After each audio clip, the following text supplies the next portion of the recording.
Ça doit être enregistré maintenant, c'est ça? Ouais. J'ai compris. Ça monte un déclin de l'abondance de 50% à peu près des populations d'invertébrés tout confondus sur les 40 dernières années. Donc là, on est sur quand même des pertes de population en biomasse très, très substantielles. Pour l'avifaune, c'est-à-dire les oiseaux, on observe à peu près 35% des oiseaux des champs qui ont disparu, que ce soit en Amérique du Nord ou en Europe du Nord, en 30 ans. Il y a une étude intéressante de l'UICN qui date de 2016 qui montre qu'en France métropolitaine, un tiers des oiseaux nicheurs étaient menacés, ce qui correspond quand même à une petite centaine d'espèces. C'était 25% en 2008. Donc, on est passé de beaucoup plus en l'espace de 8 à 10 ans. Donc, ce n'est pas une tendance qui s'améliore. Pour les sols, maintenant. Alors, les sols, c'est très, très important, c'est très méconnu. C'est pourtant une ressource qui abrite 25% de la biodiversité sur notre planète. Et c'est un ensemble d'écosystèmes qui est particulièrement sensible aux produits phytopharmaceutiques parce que les sols ont vocation à stocker la biodiversité dans les sols. Et donc, du coup, le réceptacle des produits phytopharmaceutiques va avoir un impact direct sur cette faune. On peut le dire, alors je ne veux pas faire d'effet de manche, mais on peut dire que l'usage des produits phytopharmaceutiques a engendré un déclin spectaculaire sur la biodiversité et la biomasse des sols. Il y a un rapport de l'IPBES de mars 2018 qui met en avant le fait que la dégradation des sols mène à l'intoxication d'espèces non ciblées par les pesticides. On peut donner un exemple très, très connu, c'est celui des néonicotinoïdes, et que ça s'accompagne d'une perte de biodiversité et des services écosystémiques très, très importante. Selon l'INRAE en 2018, les terres de grande culture ont perdu 30% de leur diversité en termes de vers de terre en même pas 50 ans. Le déclin des populations de vers de terre dans les sols cultivés est phénoménal. Pour vous donner un ordre d'idée, il y a 50 ans, on avait entre 1,5 tonne et 2,5 tonnes de vers de terre à l'hectare dans les sols cultivés. On est aujourd'hui plus proche de 80 à 100 kilos à l'hectare. La perte est quand même plus que substantielle. Pareil, vous avez un certain nombre de vers de terre qui sont beaucoup plus nombreux dans les parcelles cultivées en agriculture biologique que dans les parcelles conventionnelles, d'un ordre de grandeur à peu près de 2,5 à 2,8. C'est très, très significatif. Il y a plusieurs professeurs, notamment d'écologie, qui ont été les présidents et qui sont toujours d'ailleurs les présidents du Muséum d'histoire naturelle. Alors, le dernier en date, c'est M. Bruno David. Il n'hésite pas à parler à ce sujet d'un anéantissement biologique et le labour aussi n'a pas aidé. Il y a tout un nombre de techniques qui accompagnent l'utilisation des produits phytopharmaceutiques qu'il faut revoir. C'est l'agriculture intensive, de façon plus générale, qu'il faut revoir. Alors, quand même une petite touche intéressante, et il faut toujours le noter parce que c'est quand même des touches positives qu'il faut toujours souligner, c'est qu'il y a des possibilités de restauration par rapport à tout ça. C'est aussi une des raisons pour lesquelles le recours a été fait, c'est parce qu'il faut arrêter maintenant un certain nombre de choses, un certain nombre on va dire, de pratiques agricoles parce que la régénération est possible. Il y a une étude qui est très robuste, qui a été publiée dans Nature le 10 septembre 2020, et qui montrait qu'en associant des mesures de conservation ambitieuses avec une transformation quand même aussi de notre alimentation, en gros, il faut manger moins carné, eh bien, on arriverait à restaurer la biodiversité, et ça passe évidemment par une réduction drastique des phytos. Julia va en parler tout à l'heure, mais se pose nécessairement ici la question des plans éco-phyto et de l'ensemble des mesures qui avaient été prises par le gouvernement à partir de 2009. Donc, il y a un premier plan éco-phyto en 2009, puis un deuxième assez important éco-phyto de plus en 2018, qui avait pour objectif une réduction de l'utilisation des substances actives et donc des produits pharmaceutiques avec une réduction de 50% en 2019 à l'horizon 2018-2020. Ça a été réitéré en 2018. Je ne vais pas vous abreuver de chiffres, mais pour que vous ayez une idée des ordres de grandeur pour les tonnages, en 2009, on était sur à peu près du 50 000, 55 000 tonnes de substances actives achetées par an. En 2018-2019, on était encore à des tonnages qui approchaient les 45 000. Sur 2020, c'est 45 000 en substances actives hors usage agriculture bio. Et donc, du coup, une des conséquences qu'il faut aussi tirer, c'est que les plans éco-phyto qui ont été pris par les différents gouvernements qui se sont succédés, hein, donc les gouvernements Fillon, puis après les gouvernements Ayrault, puis après les gouvernements que vous connaissez sous le mandat du président M. Macron, n'ont pas du tout réduit le tonnage des phytos au fur et à mesure du temps. Et donc, du coup, on est encore un pays qui utilise énormément des produits phytopharmaceutiques, que ces substances actives, d'ailleurs, soient utilisables en agriculture conventionnelle comme en agriculture biologique. Parce qu'un exemple aussi qu'il faut avoir en tête, c'est la bouillie bordelaise qui est à base de cuivre. C'est vraiment pas bon pour un certain nombre d'organismes, notamment d'organismes du sol. Donc, il faut repenser aussi toute cette agriculture-là. Et donc, se pose la question de la réduction du tonnage et puis de ce qu'il faut faire assez rapidement, parce que l'effondrement que j'ai pointé est un effondrement qui, très, très sincèrement, alors évidemment, je ne suis pas ni écologue, ni écotoxicologue, ça tout le monde l'a compris, mais à l'échelle géologique, cette fois, on n'a pas vraiment vu ça souvent, hein. La plus grande extinction, c'est celle du Trias. Vous aviez quand même 96% des espèces marines qui avaient disparu. Donc le Trias, cette extinction dont je parle, c'est il y a 252 millions d'années. C'était 96% des espèces marines et 75% des espèces terrestres qui avaient disparu, mais on est sur des intervalles de temps qui vont de 85 000 années à 500 000 années. Là, toutes les données que je vous ai données, c'est sur des intervalles de temps de 50 ans maximum.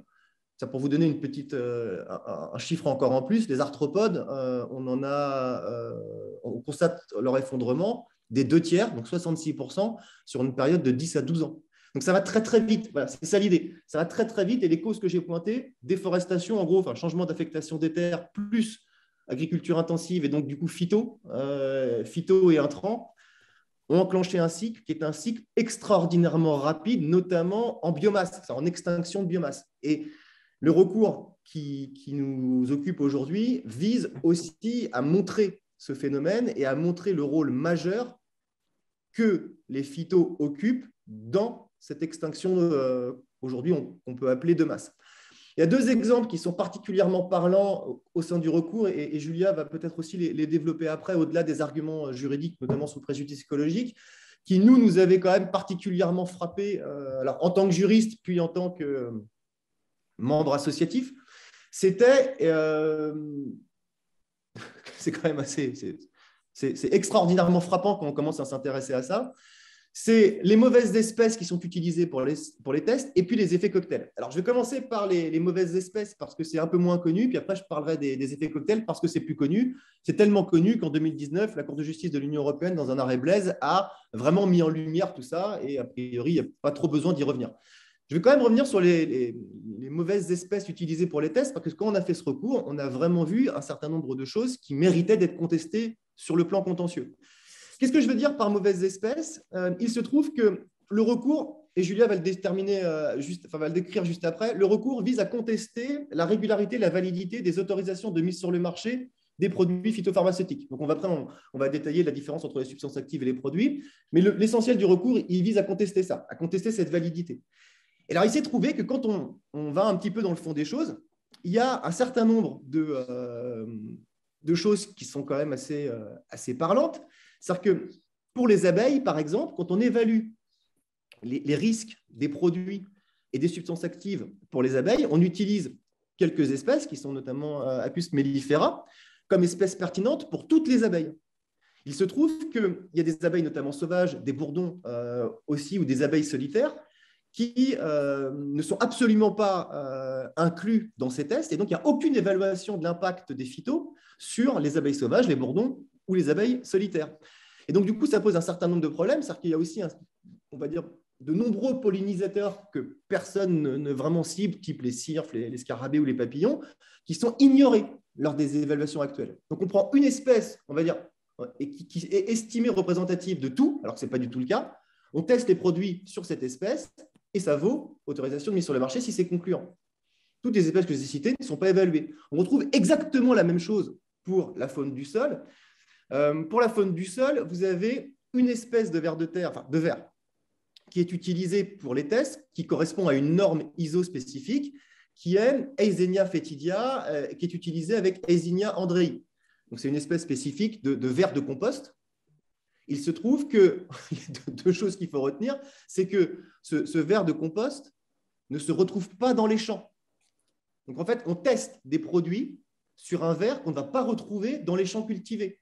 Et il se trouve, deuxième chose, que ce verre de compost, notamment Ezinia foetida, est beaucoup moins sensible à l'utilisation des phytos que d'autres vers que l'on connaît bien, du type Lumbricus terrestris, que lui, on voit utiliser, que lui, qu'on constate qu'il vit dans les champs.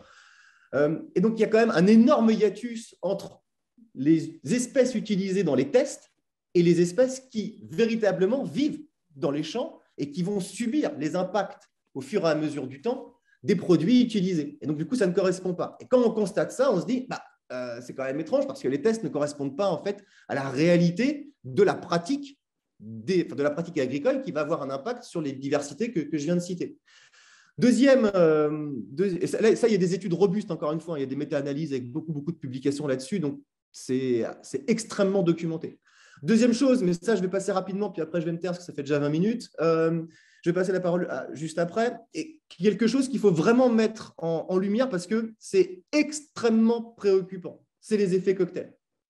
Les effets cocktails, ce qu'il faut comprendre, c'est qu'ils sont de plusieurs types, ce qu'on appelle des effets synergétiques ou synergiques en fonction de la phraséologie qu'on emploie. Les effets cocktails, ils existent d'abord parce que quand vous avez un produit phytopharmaceutique, prenons par exemple, vraiment au hasard, le Roundup Pro 360, voilà, quelque chose que tout le monde connaît, il y a une substance active qui est le glyphosate, et puis vous avez d'autres éléments qu'on appelle des adjuvants, type l'ammonium quaternaire, qui vont rentrer en interaction avec cette substance active. Et il se trouve que l'Union européenne autorise des substances actives et la France autorise la commercialisation des produits. Et nous, ce qu'on demande, parce que ce qu'on ne comprend pas, c'est que la plupart des tests ne portent pas sur les effets cocktails entre la substance active et les adjuvants. Or, il se trouve qu'on a montré que, scientifiquement parlant, j'entends, qu'il y a des effets qui existent à partir du moment où vous mettez une substance active avec des adjuvants et sur la santé humaine, mais ce n'était pas l'objet du recours, et sur la biodiversité. Deuxième élément important, donc, quand je dis que ce n'est pas pris en compte, c'est que ce n'est pas du tout pris en compte dans le cadre d'une autorisation de mise sur le marché d'un produit. Pas du tout. Deuxième effet cocktail qui n'est jamais pris en compte, les effets cocktails des produits entre eux. C'est-à-dire que les effets cocktails d'un insecticide avec un autre insecticide ou d'un insecticide avec un fongicide ou d'un insecticide avec un herbicide. Or, il se trouve que sur la plupart des grandes cultures, bon, le truc phare, c'est la pomme. Prenez la pomme on a entre 35 et 43 traitements par an, c'est jamais, quasiment jamais avec un seul produit. C'est toujours avec plusieurs produits, un insecticide, éventuellement un fongicide ou un herbicide qu'on va mettre au pied du pommier. Eh bien, quand vous prenez les différents produits qui sont utilisés sur les pommes, il y en a parfois 5 ou 6 différents, il n'y a pas d'études qui montrent l'interaction des produits entre eux ou des substances actives des produits les unes avec les autres. C'est-à-dire que si vous prenez 3 produits avec 3 substances actives différentes, ils vont avoir des effets, ces substances actives entre elles, et ça n'est jamais évalué. Or, il est illusoire de penser qu'il y a un traitement avec un produit dans l'année. Ça n'existe pas dans la pratique réelle des choses pour les cerisiers, les pruniers, les pêchers et encore plus pour les pommiers. Et ça n'était pas mis du tout en avant. Il se trouve que quand on commence à tout petit peu à creuser le sujet, mais avec les données publiques, il suffit d'aller sur les fiches produits et qu'on regarde les différents composants des produits et qu'on regarde après la littérature scientifique sur les effets de ces différents éléments entre eux en termes d'effets synergétiques, on tombe sur des choses qui sont scientifiquement avérées, notamment de génotoxicité ou de caractère cancérogène de l'alliage, par exemple, entre une substance active et une autre substance active. Et ça, ce n'était pas du tout mis en avant dans les autorisations de mise sur le marché. L'ANSES ne fait pas ça, soit parce qu'elle n'a pas les moyens, soit parce qu'il n'y a pas de protocole suffisamment rigoureux qui permettent d'arriver à ces résultats-là. Et c'est en contradiction avec la jurisprudence de la Cour de justice de l'Union, et singulièrement avec l'arrêt Blaise du 4 octobre, je crois, 2019, qui montrait qu'il fallait prendre en compte ces effets cocktails. C'est aussi, alors je pense que Julia va le développer après, mais c'est aussi important de montrer que ça s'inscrit dans une jurisprudence liée à la santé humaine, notamment d'une jurisprudence administrative qui porte sur le glyphosate, parce que j'ai parlé du Roundup Pro 360. Vous avez une jurisprudence du 29 juin 2021 de la Cour administrative d'appel de Lyon qui rappelle l'importance des effets cocktails dans la prise en compte de la dangerosité des produits. Et donc, du coup, ce recours s'inscrit dans une démarche qui est maintenant connue, une démarche jurisprudentielle. C'est-à-dire qu'on est au-delà même de l'incantatoire. On est dans de l'acquis jurisprudentiel qui portait beaucoup sur la santé humaine et ces recours a pour objectif de le transposer à la biodiversité. Et c'est important de le faire parce que la vraie vie, la vraie pratique agricole aboutit à ce que l'ensemble de la biodiversité subisse l'impact de ces effets cocktails parce qu'ils sont partout. Bon, ça a été médiatisé quasiment ad nauseam sur tous ces trucs-là. Donc, c'est vraiment partout. Un exemple très, très important parce qu'il est assez significatif. Quand on prend les néonicotinoïdes qui ont été réintroduits par rapport aux betteraves sucrières en décembre 2020, il y a plusieurs études qui ont montré, notamment une étude de Céline Pelosi de janvier 2021, mais qui était en préprint en septembre 2020, donc avant la saisine du Conseil constitutionnel là-dessus, qui montrait bien qu'il y avait un phénomène de bioaccumulation d'un certain nombre d'organismes, notamment les vers de terre, des néonicotinoïdes. Et donc, du coup, ce n'était pas du tout ciblé à travers l'enrobage d'une semence. Et il se trouvait que les taux étaient tellement importants dans les vers de terre que ça remettait en cause la chaîne trophique. C'est-à-dire qu'un ver de terre qui est au contact de ce type de substance va potentiellement, je dis potentiellement, tuer l'oiseau qui va le manger, tellement la charge était forte. Et donc, l'idée, c'est d'arriver à bien dire que ce recours, il est essentiel pour la sauvegarde. Alors, le mot maintenant hyper à la mode, c'est la sauvegarde du vivant, mais c'est vraiment ça qu'il faut avoir en tête, c'est que ce recours a aussi pour objectif de montrer l'importance qu'un protocole rigoureux peut avoir pour la détermination de l'innocuité ou de la dangerosité des phytos, au-delà même de l'effondrement de la biodiversité que j'ai pointé. C'est-à-dire qu'il faut qu'on adopte des pratiques scientifiques pour l'autorisation de la mise sur le marché des phytos qui soient beaucoup plus rigoureuses qu'elles ne le sont aujourd'hui, parce que sinon, on va vers un effondrement de la biodive qui va encore s'accélérer, parce que en masse, les individus insectes, oiseaux et faune du sol sont de moins en moins nombreux. Et c'est peut-être ça d'ailleurs le chiffre le plus, enfin, en tout cas l'ordre de grandeur le plus vertigineux, c'est qu'au-delà même des espèces touchées, le nombre d'individus baisse de façon drastique. Et il faut le faire assez rapidement. Alors, je ne sais pas si on a 3 ans pour agir, comme le GIEC l'a dit par rapport au dérèglement climatique. On n'en sait rien, de toute façon, personne ne le sait. Mais ce qui est sûr, c'est que les vitesses que j'ai pointées, elles sont terribles, terribles. Et juridiquement, il y a un certain nombre d'outils qui existent. Il y a des arguments juridiques qui existent que Julia va développer tout de suite. Je finis juste avant de te passer la parole, Julia, sur un dernier truc. Il y a une tribune qui est sortie dans la JDA cette semaine. Donc la JDA, vu qu'a priori j'ai un public de juristes, je n'ai pas besoin d'écrire, du professeur Belrali qui pointe ça en disant qu'on n'a plus peur du juge administratif. Je crois que ma collègue de l'UGA a totalement raison et qu'aujourd'hui, le juge administratif, même s'il y a 40 ans, on pointait le fait que est-ce que c'était un ennemi de l'environnement, je ne crois pas du tout. Je crois que le juge administratif, qu'il soit de premier ressort des cours administratifs d'appel ou du Conseil d'État, est totalement sensible aujourd'hui à un certain nombre d'arguments parce qu'ils sont scientifiques. Parce qu'ils sont scientifiques. Et le recours qu'on a introduit est un recours qui mêle à la fois une qualification juridique de faits scientifiquement avérés.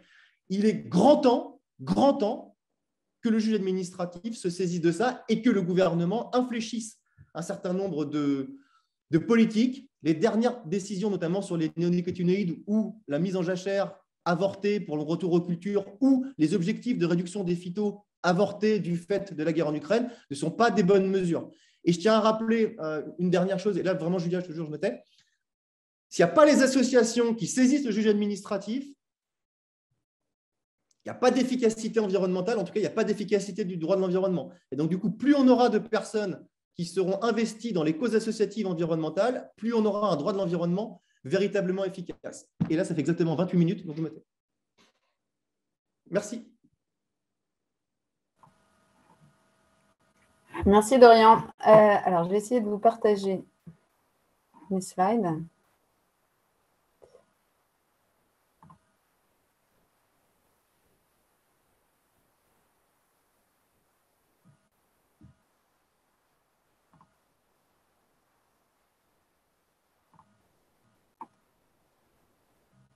Est-ce que c'est bon? Est-ce que vous les voyez? On les voit, on les voit. Oui, et avant peut-être, oui, avant de rentrer dans le vif du sujet, je voudrais juste aussi peut-être ajouter un peu sur le contexte, parce que pour ceux qui se sont intéressés au sujet, vous le savez peut-être, mais il y a déjà eu des recours contre des autorisations de mise sur le marché de pesticides, et dont certaines qui se sont soldées par une annulation de l'autorisation.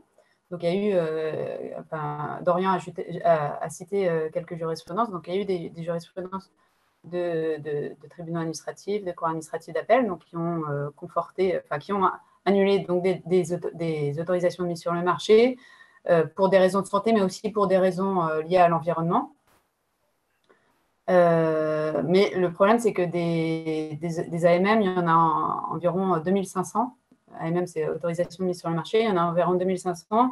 Et puis, il y en a des nouvelles, pas tous les jours, mais régulièrement. En fait, il y en a qui sont retirées, il y en a des nouvelles. Donc, en fait, attaquer toutes les autorisations, ce n'est pas possible. Et en plus, de toute façon, ça n'empêchera pas de nouvelles autorisations d'être prises.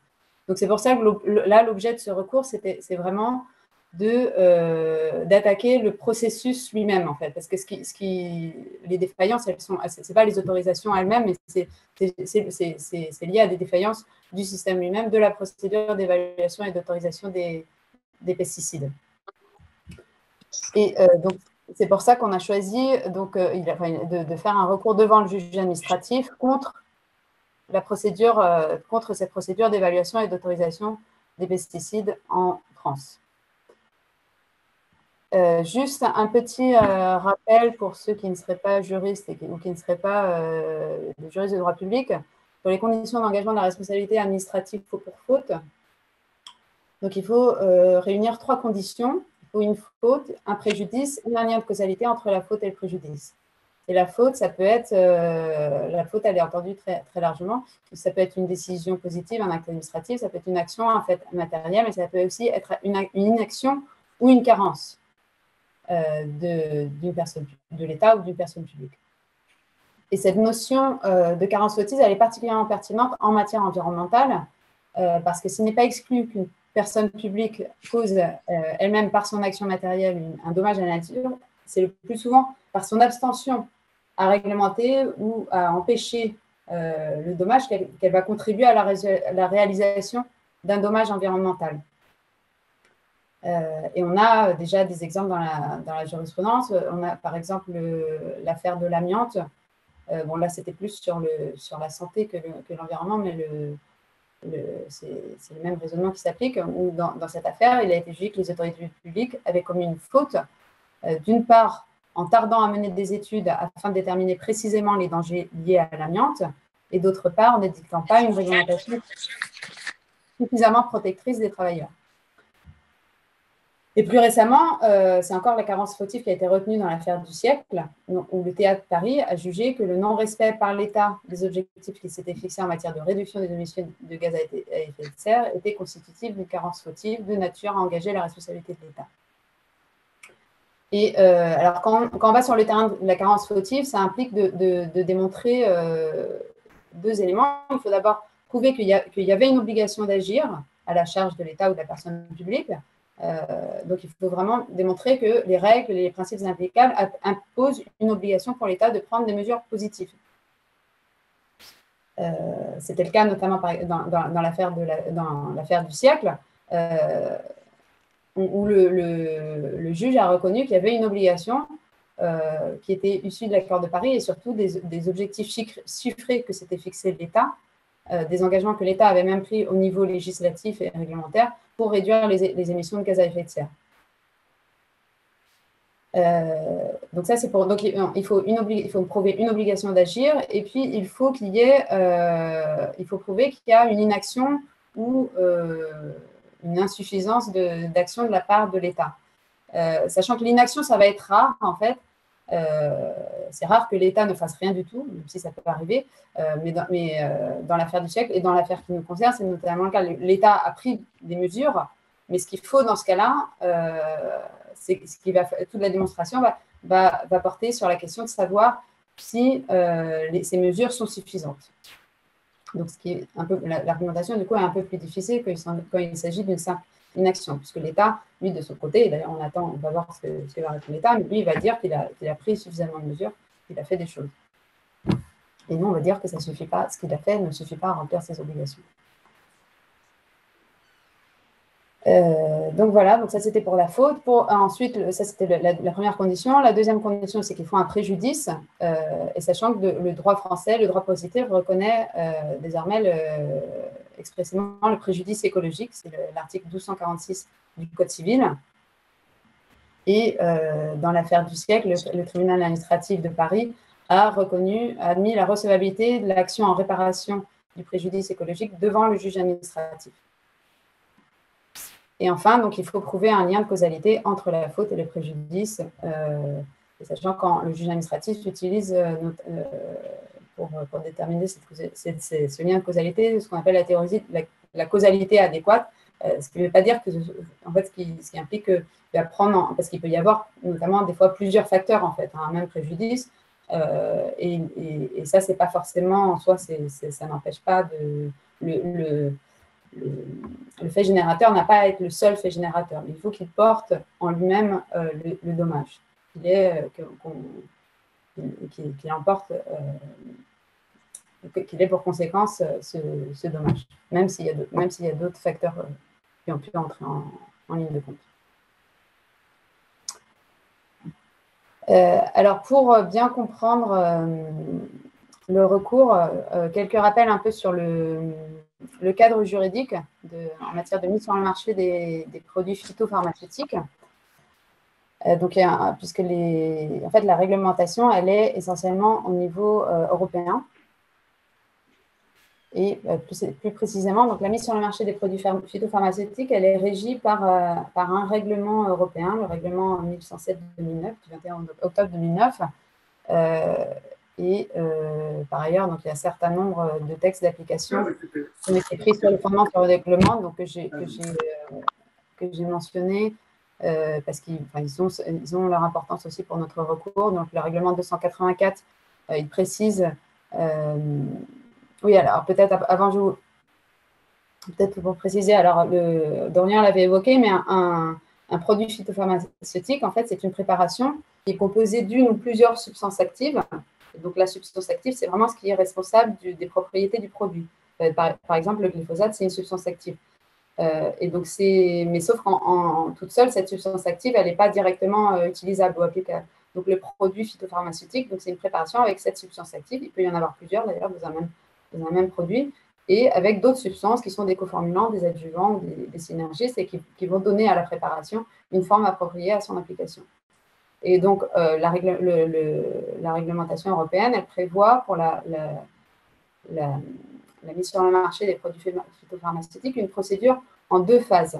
Donc, dans un premier temps, la substance active est évaluée et approuvée au niveau européen, donc sous l'égide de l'Agence européenne de sécurité alimentaire, EFSA, sous l'acronyme anglais, et de la Commission européenne.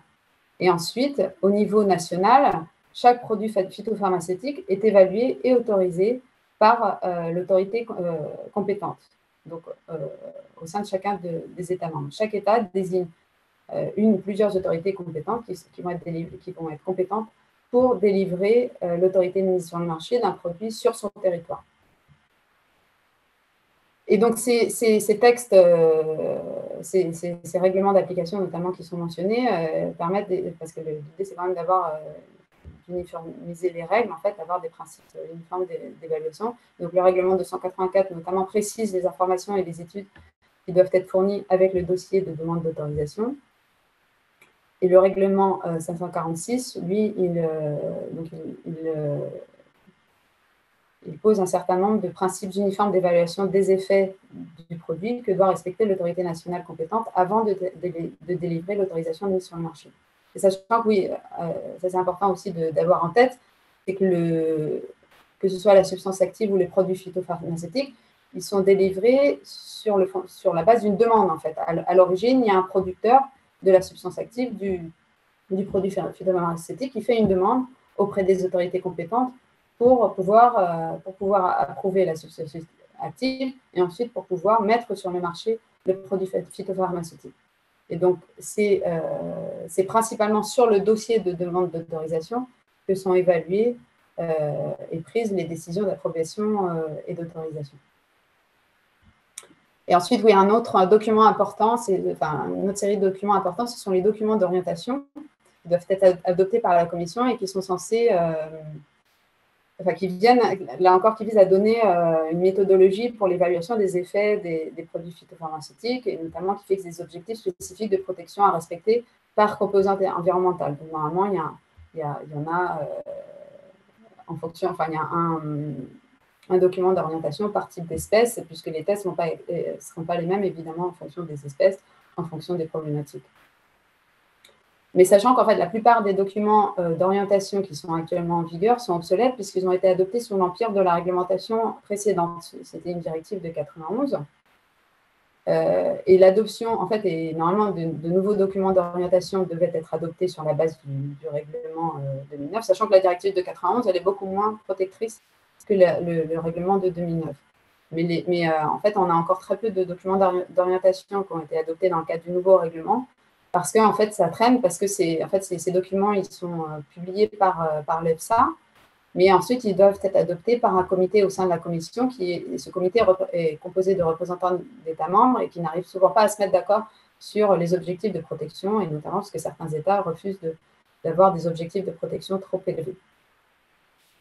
Par exemple, donc, il y a un des rares documents qui a été adopté sous le règlement de 2000, qui a été publié, mais pas encore adopté, justement, il y a un document d'orientation qui est spécifique aux effets sur les abeilles, qui a été publié par l'EFSA en 2013, mais il n'est toujours pas entré en vigueur, faute de validation par le comité en question.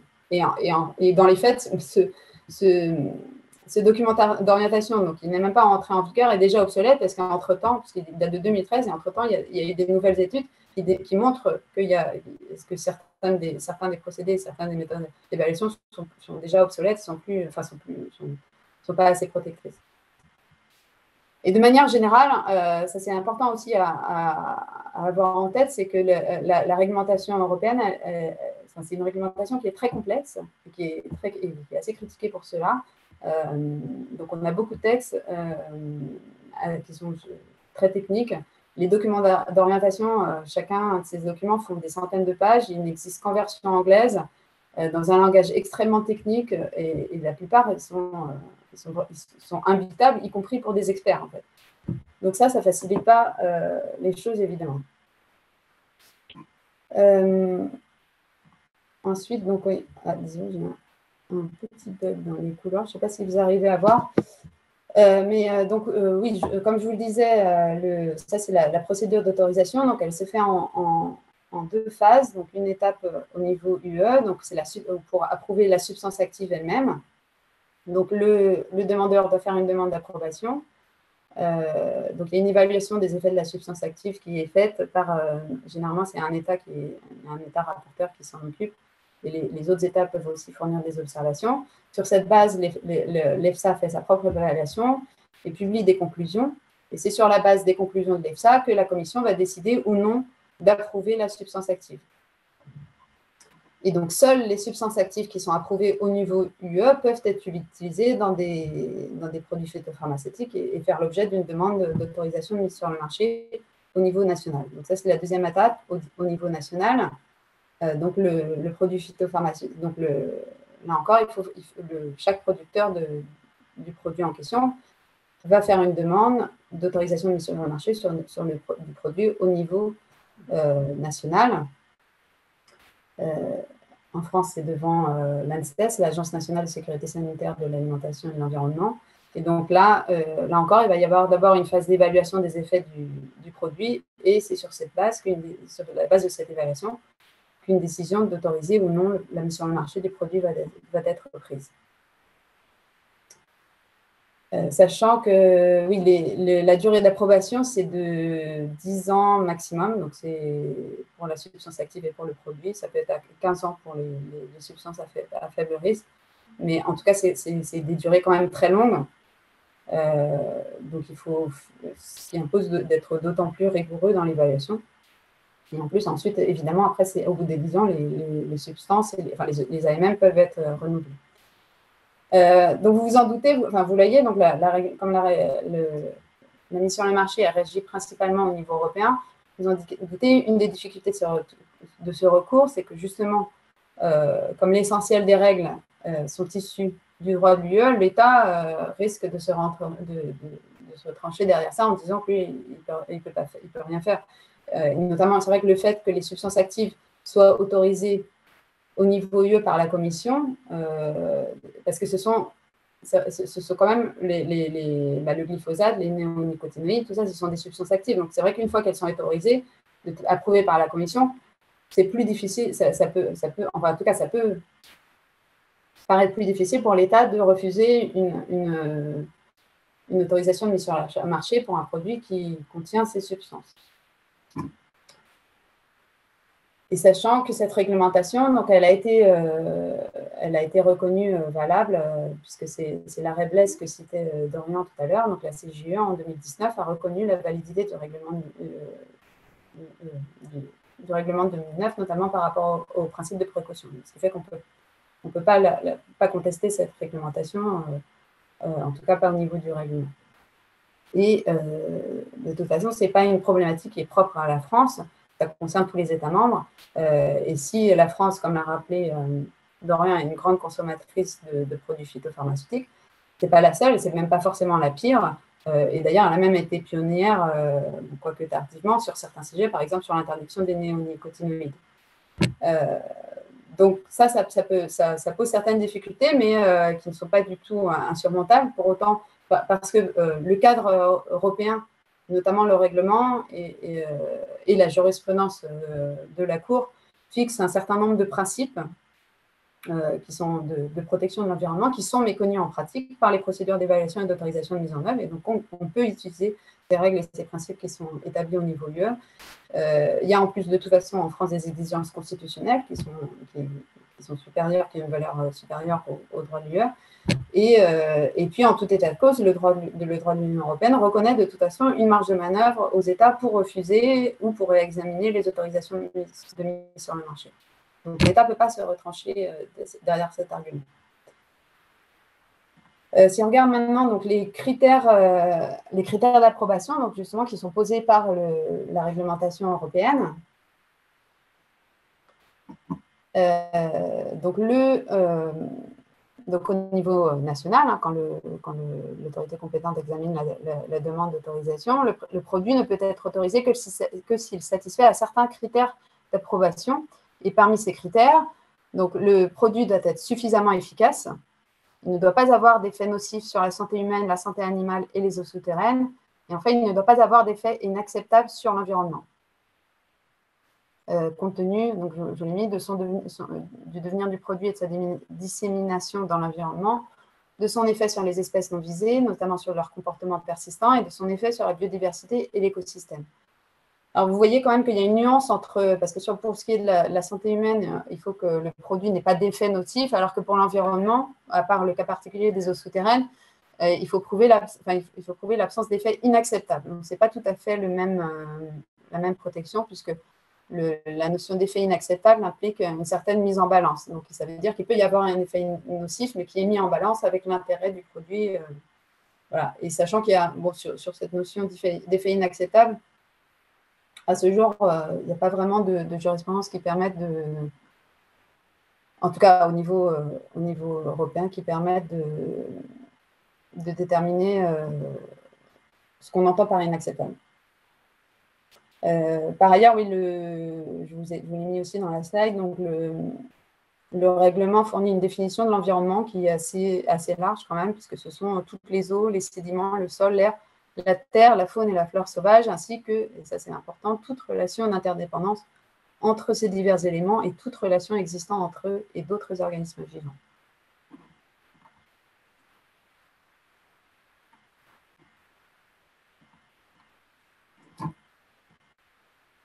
Enfin, toujours dans les règles qui s'appliquent pour la mise sur le marché des produits phytopharmaceutiques, il y a le principe de précaution, donc, qui est un peu au cœur de notre recours, puisque le règlement lui-même, donc le principe de précaution, c'est un principe de toute façon qui est reconnu par le traité sur le fonctionnement de l'Union européenne, Et ce principe de précaution, il est expressément rappelé par le règlement qui précise, c'est son article 1, qui précise que la réglementation en matière de mise sur le marché des produits phytopharmaceutiques est fondée sur le principe de précaution, et notamment que les États membres peuvent appliquer le principe de précaution en cas d'incertitude scientifique. Et la Cour de justice, donc c'est dans l'affaire Blaise, la Cour de justice de l'Union européenne, donc, qui avait été saisie, je vois que l'heure tourne, donc je ne vais peut-être pas trop rentrer dans les détails, mais ça, effectivement, c'est un arrêt très important. Donc, où la CJUE a conclu à la conformité du règlement au principe de précaution, notamment, et plus généralement, elle a confirmé la validité du règlement. Mais cet arrêt permet aussi d'apporter un certain nombre de précisions quant à l'interprétation qui doit être faite du règlement, et en rappelant certains principes protecteurs, notamment pour l'environnement. Notamment, alors je ne l'ai pas mis ici, mais effectivement, comme l'a rappelé Dorian, c'est la nécessité de prendre en compte les effets cocktails, en tout cas au moins entre les différentes composantes du produit. Également, elle a rappelé l'obligation déjà le fait que le règlement, elle a rappelé explicitement le fait que le règlement est fondé sur le principe de précaution. Elle a rappelé que les États doivent prendre, les États ont l'obligation, enfin les autorités en charge de l'évaluation doivent mener une évaluation indépendante et objective, et notamment prendre en compte tous les éléments pertinents, autres que les essais, analyses et études produits par le demandeur. Notamment, ils doivent tenir compte des données scientifiques disponibles, les plus fiables et les plus récentes, et ne pas donner un poids prépondérant aux études fournies par le demandeur. Donc ça, c'est très important parce qu'en pratique, justement, ce n'est pas trop le cas. Enfin, oui, aussi un autre, elle a dit beaucoup de choses dans cet arrêt, mais notamment ce qu'on peut utiliser, c'est qu'elle a rappelé que l'État ne peut pas se contenter de tests sommaires pour vérifier l'absence d'effets nocifs du produit, mais doit se fier à des analyses à long terme de toxicité. En France, donc évidemment, donc comme c'est un règlement, ce n'est pas une directive, donc le règlement s'applique directement dans le droit français, il n'y a pas besoin de transposition. Il y a quand même certains tests qui ont été pris. Alors, en fait, c'est dans le Code rural et de la pêche maritime, les articles L253-1 et R253-5 et suivants, mais qui en fait renvoient au règlement et qui apportent quelques précisions. Notamment, il précise que l'autorité compétente pour évaluer les effets des produits, c'est l'ANSES, et pour délivrer l'autorisation de mise sur le marché, c'est le directeur de l'ANSES.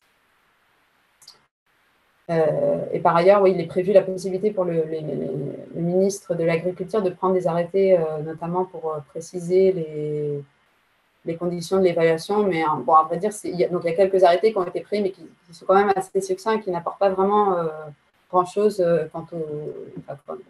n'apportent pas vraiment de précision quant aux évaluations que donne l'ANSES. Donc, voilà pour le cadre. En l'occurrence, nous, on a essayé d'identifier un certain nombre de fautes de l'État. Alors, je ne vais pas rentrer, je ne pourrais pas toutes les mentionner ni toutes les développer, évidemment, parce qu'on a produit un mémoire qui fait quand même 110 pages. Et encore, on s'est limité. Mais je vais essayer de vous développer quelques fautes, les principaux arguments. Et notamment, donc, parmi les principales fautes qu'on a essayé d'argumenter, ce sont d'une part donc, des carences fautives dans les procédures d'évaluation et d'autorisation des produits et dans la gestion et le suivi de leurs effets, et notamment des défaillances dans les procédures d'évaluation, d'autorisation et de réexamen. Également, une absence de séparation fonctionnelle des missions d'évaluation et d'autorisation au sein de l'ANSES, puisqu'on voit c'est l'ANSES qui fait l'évaluation et c'est le directeur de l'ANSES qui délivre l'autorisation. Deuxième grande catégorie de fautes, c'est, donc Dorian l'a mentionné tout à l'heure, c'est les carences fautives dans la mise en œuvre des politiques de réduction de l'utilisation et des effets des produits phytopharmaceutiques, et notamment les plans éco-phyto qui ont complètement échoué. Et enfin, une troisième grande catégorie de fautes, ce sont des manquements aux obligations issues des directives européennes dans le domaine de l'eau. Alors, sur les défaillances des procédures d'évaluation, Donc, comme je vous disais, comme on est en carence fautive, il faut d'abord prouver, démontrer les obligations de l'État. Donc, pour ça, on s'est fondé, on a décortiqué la réglementation et on s'est fondé notamment sur le règlement lui-même et sur ses règlements d'application, donc il pose un certain nombre de règles et de principes que doit respecter l'évaluation, et notamment déjà les critères eux-mêmes qui doivent être respectés. Notamment, il faut prouver, donc le demandeur d'autorisation doit prouver l'absence d'effets inacceptables sur l'environnement. L'autorité compétente doit procéder à une évaluation indépendante, objective et transparente. Ensuite, donc, comme on l'a dit aussi, il y a le principe de précaution qui s'applique, donc qui est prévu par le traité lui-même, par le règlement et aussi au niveau constitutionnel par l'article 5 de la Charte de l'environnement. Donc, on a un certain nombre de développements qui sont vraiment au cœur de notre argumentation sur le principe de précaution.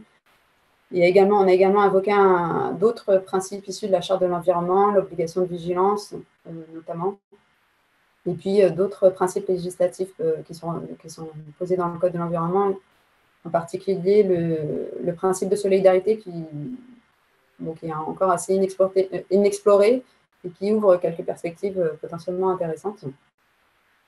Et puis, il y a des dispositions législatives aussi, comme l'article 253-7 du Code rural, sur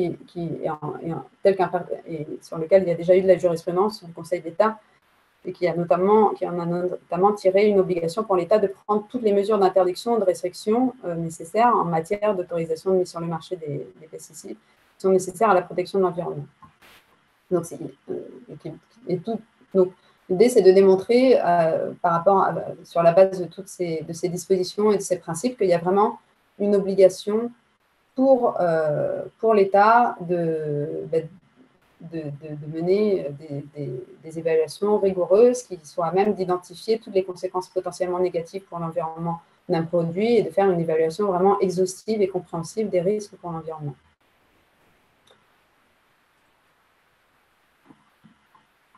Donc ça, c'est pour les obligations. Et en pratique, en fait, ces obligations ne sont pas respectées. Et donc, on a vraiment essayé de pointer toutes les lacunes de la procédure d'évaluation. Dorian en a évoqué certaines, mais on en avait identifié un certain nombre. Donc, ce que Dorian a évoqué, le manque de pertinence et de représentativité des espèces testées, puisque donc ça, c'est prévu par la réglementation. La réglementation, puisque les pesticides, par définition, ils visent à éliminer certains organismes vivants. Et la réglementation impose d'évaluer les effets des pesticides sur les espèces non cibles, c'est-à-dire toutes les espèces autres que celles que le produit vise à éliminer. Mais bien évidemment, quand il n'est pas possible d'évaluer les effets sur toutes les espèces, les tests, du coup, sont réalisés sur un échantillon d'espèces, mais il faut justement que ces évaluations, que ces tests soient réalisés sur un échantillon d'espèces qui soient représentatifs de la biodiversité de la zone concernée. Et or, en pratique, comme disait Dorian tout à l'heure, ce n'est pas du tout le cas. Les tests sont réalisés sur un nombre limité d'espèces qui ne sont souvent pas représentatives, ni même forcément pertinentes. Et ça, c'est parce qu'en réalité, souvent, le choix des espèces testées se fait non pas tant en fonction de leur sensibilité ou de leur représentativité, mais surtout en fonction des espèces qui peuvent être élevées en laboratoire.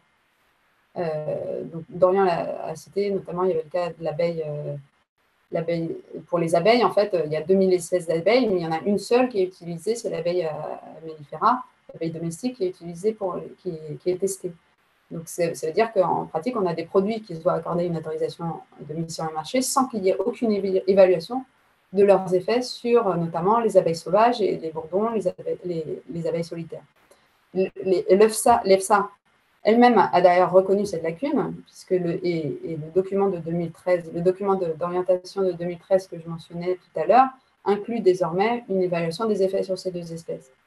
Mais, comme je vous le disais, ce document aujourd'hui demeure inappliqué, puisque faute d'adoption officielle par le comité permanent au sein de la commission. Et ça c'est l'exemple pour les abeilles, mais on en a d'autres. Il y a le cas des vers de terre, et ça vaut pareil pour les milieux aquatiques. Il y a un crustacé qui est beaucoup utilisé, mais qui est en réalité très résistant, particulièrement résistant aux pesticides. Ensuite, donc ça c'était le premier point, manque de pertinence et de représentativité des espèces testées. Autre lacune, c'est une prise en compte insuffisante, voire une absence de prise en compte des effets chroniques et des effets sublétaux, puisque, en fait, bien souvent, les tests standards, c'est des tests de létalité aiguë, ce qu'on appelle CL50 ou DL50, hein, qui prend en compte la concentration létale, c'est-à-dire la concentration d'un produit dans l'air ou dans l'eau qui cause la mort de 50% ou plus de l'échantillon d'individus de l'espèce testée au cours de la période d'observation. Et la DL50, c'est la dose létale, c'est-à-dire la quantité d'un produit administré en une seule fois qui cause la mort de la moitié de l'échantillon d'individus testés. Donc, c'est seulement, donc souvent, c'est seulement ces tests-là qui sont réalisés, et donc c'est seulement si plus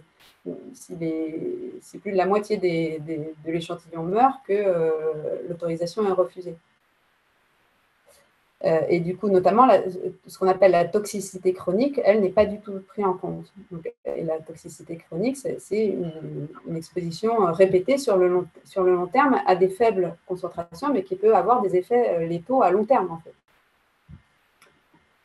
Les effets, donc la toxicité chronique n'est pas prise en compte, les effets sublétaux non plus ne sont pas du tout pris en compte, alors pourtant ces effets ont été démontrés par de nombreuses études.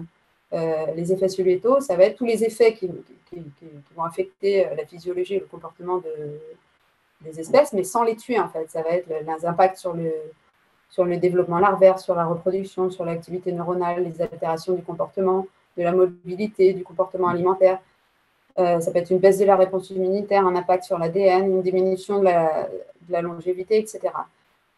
Or, tous ces effets peuvent réduire drastiquement les chances de survie d'une espèce et donc diminuer la capacité d'une population de se maintenir à l'équilibre. Et du coup, ces effets sublétaux peuvent jouer un rôle déterminant dans le déclin des populations et ils ne sont pas du tout pris en compte. Par exemple, oui, juste pour vous donner un exemple, c'est pour les pesticides neurotoxiques, ils ont des effets sublétaux notamment sur les abeilles, puisqu'ils perturbent ils ne tuent pas les abeilles, mais ils perturbent leur orientation et leur mémoire. Ce qui fait qu'elles sont incapables de retrouver leur ruche, et de fait, si elles ne peuvent pas retrouver la ruche, elles finissent par mourir. Ensuite, autres effets qui ne sont pas pris en compte, ce sont tout ce qui est effet indirect et interaction trophique. Puisque, en effet, donc, là encore, en pratique, les élévations traitent séparément les effets d'un pesticide sur chaque groupe d'organismes, en se limitant aux effets directs, c'est-à-dire les réponses que présente un organisme quand il est exposé directement à un pesticide. Et pourtant, les interactions trophiques, donc c'est toutes les interactions d'ordre alimentaire entre les êtres vivants d'un écosystème, prédation, parasitisme, décomposition de la matière organique, consommation de plantes, ces interactions, ce sont des caractéristiques fondamentales des écosystèmes. Et du coup, les effets indirects peuvent être très importants pour la biodiversité. Par exemple, un herbicide peut n'avoir pas d'effet toxique direct sur les insectes ou les oiseaux, et donc il pourra être autorisé. Alors pourtant, mais il peut avoir un effet, il peut notamment entraîner une réduction des mauvaises herbes et de plantes qui sont non visées, et de ce fait réduire la quantité de nourriture pour les insectes, qui aura de fait un impact sur ces insectes, mais aussi sur les oiseaux qui se nourrissent de ces insectes. Et puis, il y a également ce qu'évoquait Dorian tout à l'heure, c'est l'effet de bioamplification ou de bioaccumulation, puisque, en fait, l'effet des pesticides peut être amplifié du fait des chaînes trophiques, avec une multiplication de l'accumulation des substances pesticides au niveau supérieur des chaînes trophiques. Et on avait le cas, donc on a des études qui mettent en évidence ce phénomène de bioaccumulation, et on a notamment une étude de 2021 qui met en évidence ce phénomène dans les vers de terre, et on constate des taux tellement importants que ça peut avoir un effet du coup létal sur les oiseaux qui se nourrissent de ces vers de terre. Également, l'absence de prise en compte des effets cocktails, donc ça je ne reviendrai pas dessus. l'a bien expliqué. Et enfin, à cela s'ajoute une sous-estimation d'exposition aux pesticides et une surestimation des capacités de rétablissement des populations.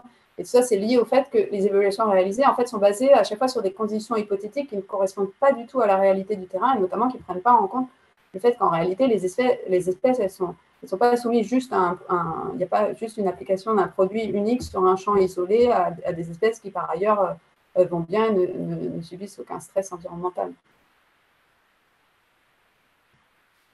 Donc, tout ça fait qu'on a des procédures d'évaluation qui sont complètement défaillantes et qui ne sont pas du tout fiables. Et on a des produits qui sont mis sur le marché alors avec des effets qui peuvent être dévastateurs pour l'environnement. Et toutes ces lacunes, en fait, et ça, c'est un peu symptomatique, en fait, pour tout ce qui est pesticides et biodiversité, c'est que, en fait, quelque part, rien de tout ça n'est contesté, en fait, parce que toutes ces lacunes sont pour la plupart, ces lacunes, notamment dans les évaluations, sont notamment l'absence de prise en compte des effets cocktails, sont largement reconnues par un certain nombre d'autorités publiques. On a des rapports au niveau national, de l'Assemblée nationale, du Conseil général pour l'environnement et le développement durable, mais aussi même l'EFSA et l'ANSES elles-mêmes reconnaissent ces évaluations. Et l'ANSES, d'ailleurs, a elle-même alerté l'État sur le fait qu'il fallait renforcer les procédures d'évaluation.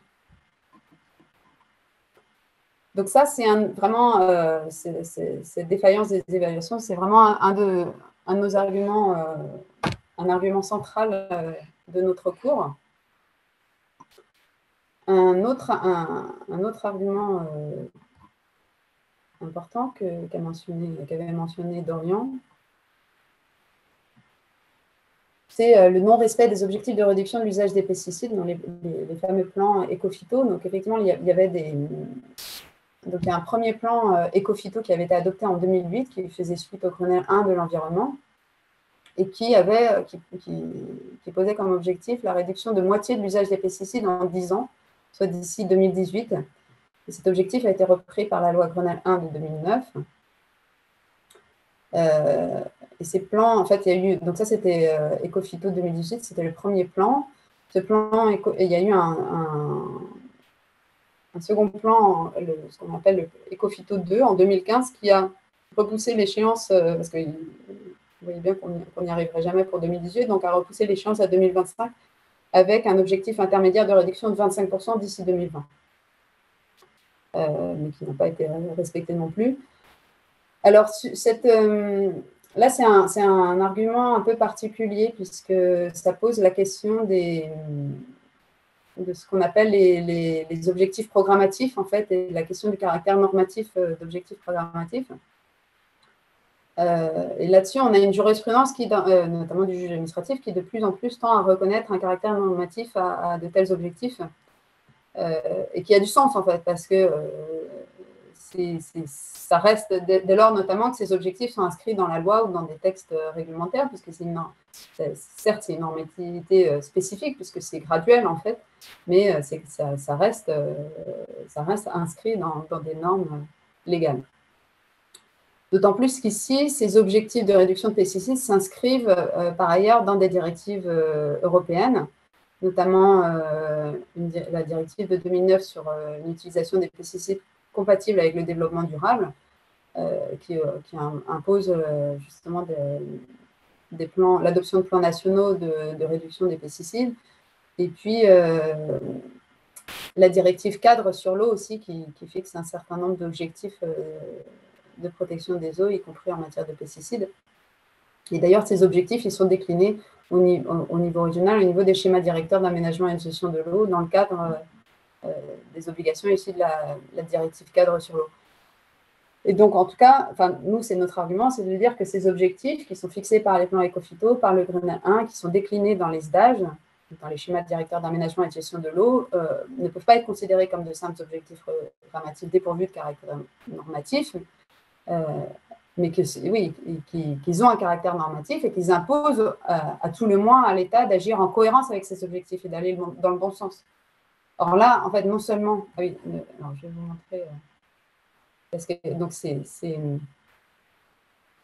passer à la slide suivante, si j'arrive. Ouais. Donc, en fait, on le voit, Dorian l'évoquait tout à l'heure, mais en fait, ces objectifs, ils devaient s'accompagner d'un programme. En fait, les plans éco-phyto, donc ils prévoyaient tout un programme de mesures, justement, pour réduire l'usage des pesticides, et notamment pour développer des méthodes alternatives. En fait, vous voyez là dans le graphique sur la slide que ça n'a pas du tout marché, puisque non seulement les objectifs et la trajectoire n'ont pas été respectés, mais c'est même l'inverse en fait ce qui se passe, puisque l'utilisation des produits phytopharmaceutiques continue de croître au fil des ans. Et je ne vous ai pas parlé, le NODU triennal, donc apparaît dans le... C'est justement la norme de référence pour quantifier l'usage des pesticides par hectare, en fait. C'est une utilisation moyenne par hectare. Donc, en fait, ce NODU a continué à augmenter au fil des ans. Et cet échec, d'ailleurs, cet échec des plans éco-phyto a été sévèrement critiqué par la Cour des comptes elle-même dans un rapport de 2019, où elle a explicitement jugé considéré que l'objectif de réduction de 50% n'était pas du tout atteint et qu'au contraire, l'utilisation des produits avait progressé de 12% entre 2009 et 2016. Et plus généralement, quand on lit la décision de la Cour des comptes, on voit bien que plus généralement, elle considère qu'il y a beaucoup de... fait, que l'État n'a pas du tout pris les mesures ni les politiques qui permettent d'aller dans le bon sens. Donc là, en fait, c'est un raisonnement, c'est un peu sur le... C'est un peu ce qu'on fait, on s'est inspiré aussi du raisonnement qu'a suivi le tribunal administratif dans l'affaire du siècle, puisque justement avec cette obligation non seulement d'atteindre des objectifs, mais aussi de suivre une trajectoire.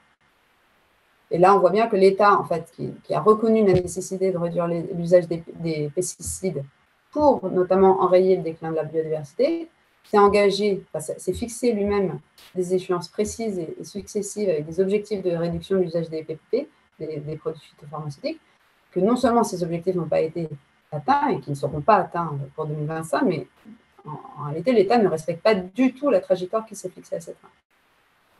Et donc, on considère que pour ça, sa responsabilité doit être engagée. Ensuite, une troisième série d'arguments, c'est les manquements de l'État à ses obligations en matière de protection des eaux. Et là-dessus, donc ça, c'est une argumentation qui est fondée principalement donc, sur la directive 4 sur l'eau de 2000 et sur ces directives filles, donc qui impose un certain nombre d'obligations et d'interdictions en matière de protection des eaux. Et en fait, cette législation, elle est intéressante parce que c'est une des rares législations un peu exhaustives de protection de l'environnement au niveau UE. On n'a pas d'équivalent, par exemple, en matière de protection des sols. Et en plus, on a une jurisprudence de la Cour de justice de l'Union européenne qui lui reconnaît un véritable caractère contraignant, en fait, qui a explicitement reconnu qu'il ne s'agit pas de simples objectifs programmatifs, mais vraiment d'obligations contraignantes pour les États. Donc, cette législation, elle ouvre pas mal de perspectives. Alors, sachant qu'elle n'est pas spécifique aux pesticides, hein, en fait, de manière générale, vous voyez, donc la directive 4 sur l'eau, elle impose principalement trois grands types de règles. D'abord, une obligation de caractériser l'ensemble des masses d'eau, ça justement pour pouvoir évaluer et savoir où on en est et imposer des objectifs d'amélioration. Une interdiction de détérioration des masses d'eau, et ça, la Cour l'a expressément rappelé. En fait, c'est toute détérioration qui doit être, toute détérioration de l'état d'une masse d'eau est contraire à la directive.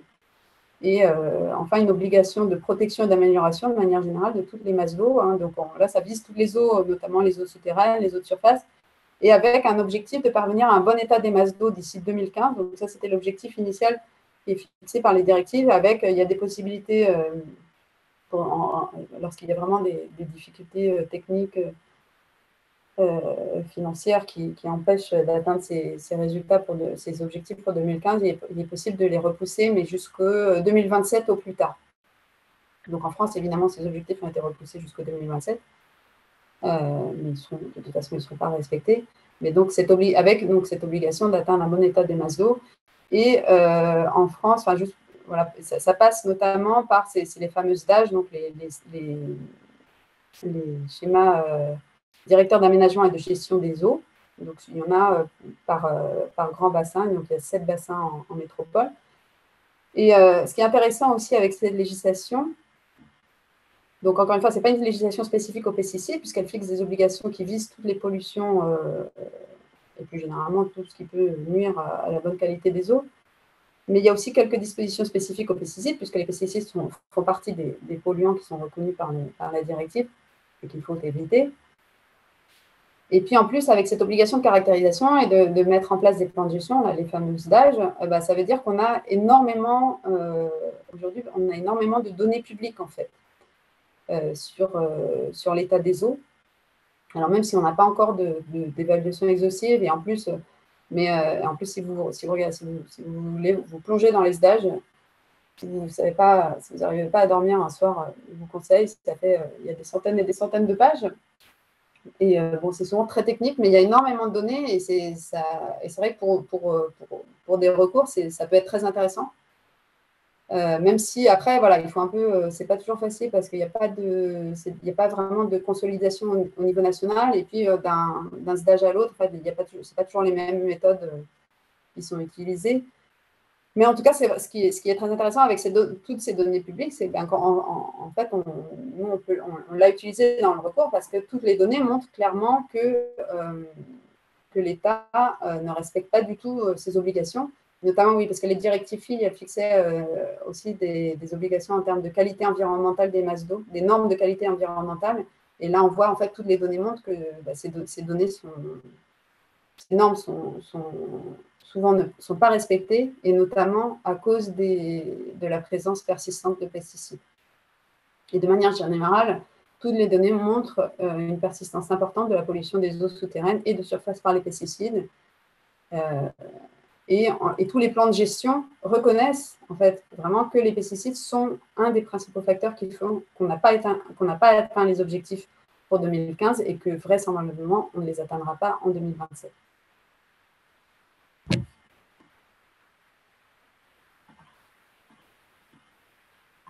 Ensuite, donc voilà pour les fautes, le préjudice. Bon, je vais essayer d'aller vite parce que je vois que l'heure tourne. Mais les préjudices, donc juste un rappel, voilà. Donc là, on est sur le préjudice écologique qui est reconnu par le Code civil. Il n'y a pas encore vraiment, il n'y a pas encore beaucoup de jurisprudence là-dessus. Il y a la nomenclature du professeur Néret qui est intéressante. Et puis, il y a donc, évidemment, c'est le jugement rendu par le TA de Paris dans l'affaire du siècle qui a admis l'action en réparation du préjudice écologique devant le juge administratif. Et en l'espèce, donc, on a développé le préjudice écologique et là, on s'appuie qui consiste principalement donc, en une contamination généralisée, diffuse et chronique des sols, des eaux souterraines et des eaux de surface par les pesticides, avec le déclin de la diversité et de la biomasse de nombreuses espèces, protégées ou non, pollinisateurs, insectes, amphibiens, reptiles, oiseaux, poissons, vers de terre, etc. Et de manière générale, la détérioration des chaînes trophiques et de l'ensemble des écosystèmes qui sont indispensables aux activités humaines et à la vie humaine, animale et végétale. Et notamment, oui, je vous parlais justement des EDAGE. Là aussi, en fait, c'est ça qui est intéressant, c'est que finalement, enfin, sur les données, on a moins de données sur les sols, mais sur les eaux, on a énormément de données. On voit bien qu'il y a des pesticides partout, en fait, dans les eaux souterraines, dans les eaux de surface. Et donc ça, on peut l'utiliser. Et puis par ailleurs, après, voilà, de manière générale, sur le déclin de la biodiversité qu'a évoqué Dorian, il y a énormément d'études, et ça, c'est incontestable. Là où c'est un peu potentiellement plus difficile, c'est de démontrer le lien de causalité entre les pesticides et les déclins de la biodiversité.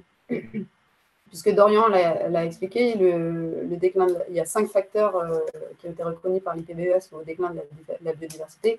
Et donc les pesticides, c'est un de ces facteurs, mais ce n'est pas le seul. Et toute la question, une des questions qui se pose, c'est comment démontrer un lien de causalité direct et certain, notamment du fait, s'agissant d'un préjudice qui est multifactoriel. Mais comme je vous le disais, la jurisprudence, de toute façon, ça, elle l'a déjà admis. Elle l'a admis dans l'affaire du siècle, mais elle l'a admis aussi dans d'autres affaires, qu'il n'y a pas besoin de... Le fait générateur n'a pas à être la seule cause, en fait, du préjudice.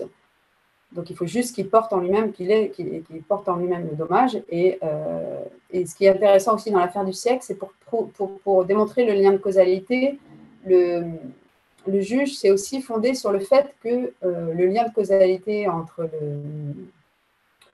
sur le climat était reconnu par le gouvernement lui-même, en fait. Et là, et c'est pour ça, là, on a essayé de faire la même chose, parce que là encore, ça c'est...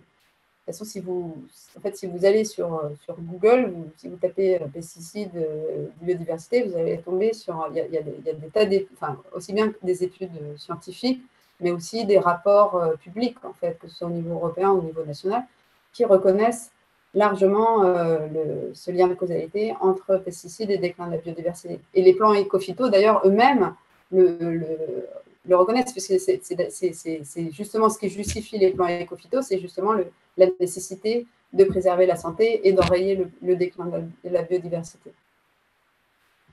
Donc là-dessus, on en a cité, mais on les a pas tous cités, parce qu'en fait, encore une fois, il y a énormément de rapports au niveau public, d'autorités publiques, y compris la Commission européenne, qui reconnaissent clairement ce lien. Et après, voilà, et ce lien, par ailleurs, il est aussi corroboré par le fait que, de toute façon, on a une contamination des sols et des eaux par les pesticides qui est factuelle et qui est incontestable, hein, que toutes les données démontrent, notamment sur les eaux. Le déclin de la biodiversité, il est également avéré, non attesté. Et on a par ailleurs, donc ça, on a produit de manière générale beaucoup de... Enfin, il y a énormément d'études qu'on a produites sur les effets des pesticides sur la biodiversité.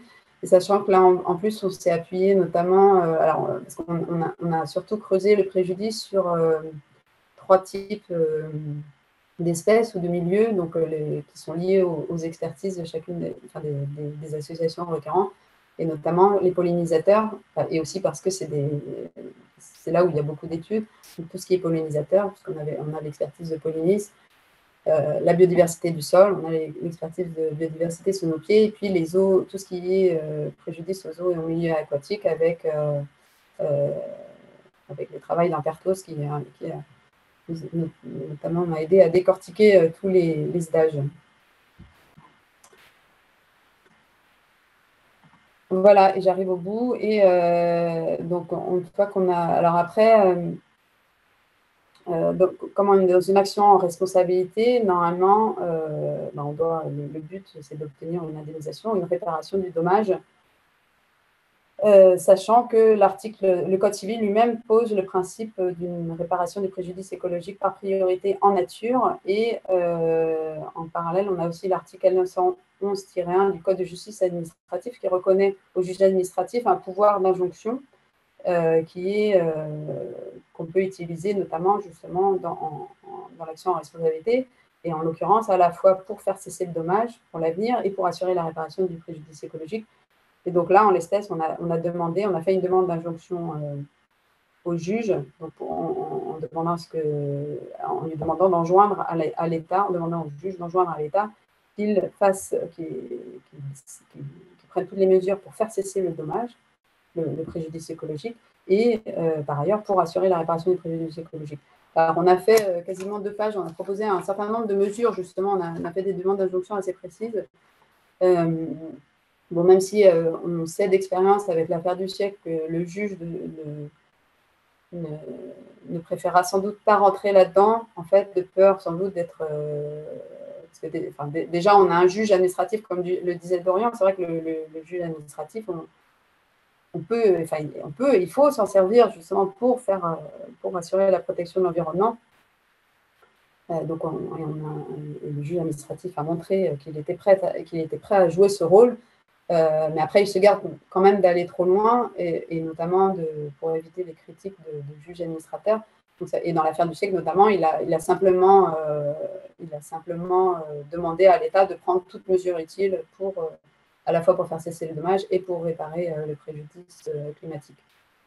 Donc là, en l'occurrence, on pense qu'on risque d'avoir le même raisonnement, mais on a quand même tenu à proposer un certain nombre de mesures. C'est aussi pour montrer qu'il y a bien des mesures concrètes qui peuvent être prises, en fait, des choses qui peuvent être faites à la fois pour faire cesser et pour réparer le préjudice écologique. Et j'arrive au bout et j'ai parlé beaucoup trop longtemps.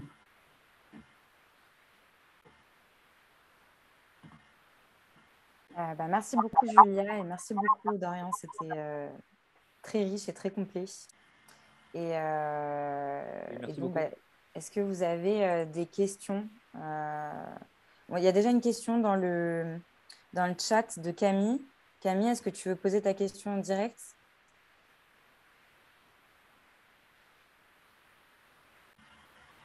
Oui, alors j'ai vu la question. L'absence d'effets nocifs sur la santé animale. Non, je pense que c'est vraiment… Alors, j'avoue qu'on ne s'est pas trop plongé là-dessus parce que nous, on s'est vraiment focalisé sur l'environnement. Mais je pense, oui, que… Je ne pense pas qu'il y ait lieu de distinguer entre animaux sauvages et animaux de destination. Oui, non, je pense que c'est la santé c'est la santé animale de manière générale. Après, c'est vrai que ce n'est pas précisé. J'avoue que nous, on n'est pas trop… De toute façon, on ne s'est pas trop focalisé là-dessus. De fait, les animaux à destination de consommation humaine font partie de l'environnement. En tout cas, le texte, parce que ça, c'est prévu par le règlement de 2009, le texte ne fait pas cette distinction.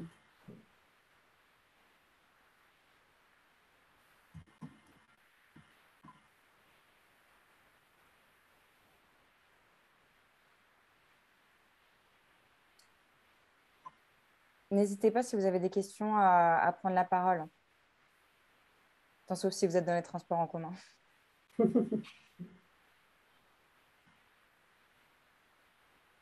Pour prolonger, parce que je crois que Camille, Julia, je ne sais pas si tu lis le truc, mais Camille, elle a prolongé, je pense qu'elle écrit parce qu'elle est dans un tram, c'est à Strasbourg, dans un tram. Il ne faudrait pas qu'il y ait un effet inacceptable sur la santé de l'animal à destination de l'alimentation humaine qui implique un effet nocif pour l'humain.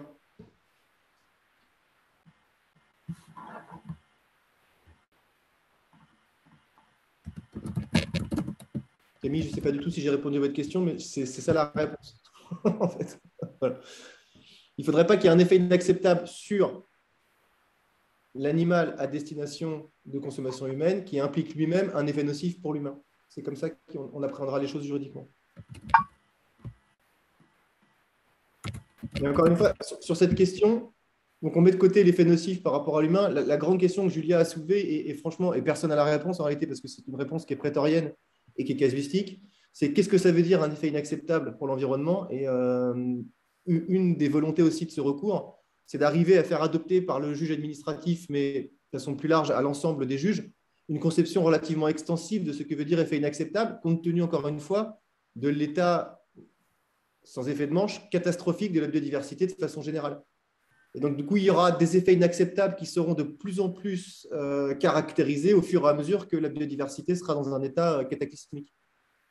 C'est ça aussi notre idée, c'est d'arriver à faire adopter rapidement une appréhension aujourd'hui extensive de ce que veut dire effet inacceptable.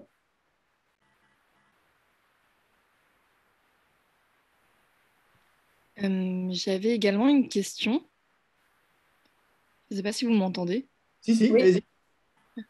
Je voulais savoir si… alors, j'ai pas pu assister au tout début de la conférence, alors peut-être que vous en avez parlé déjà, mais à votre avis, quels sont les leviers d'action juridique d'un point de vue de la réglementation qui pourraient apparaître dans les prochains mois, prochaines années, et qui paraissent, on va dire, envisageables pour qu'il y ait une réglementation plus stricte d'un point de vue des pesticides? Julia, tu veux répondre ou je dis un truc avant? Vas-y. Alors, Moi, très très sincèrement, je vais reprendre une remarque de mon collègue Julien Bétail qui avait dit ça à propos de la cour allemande.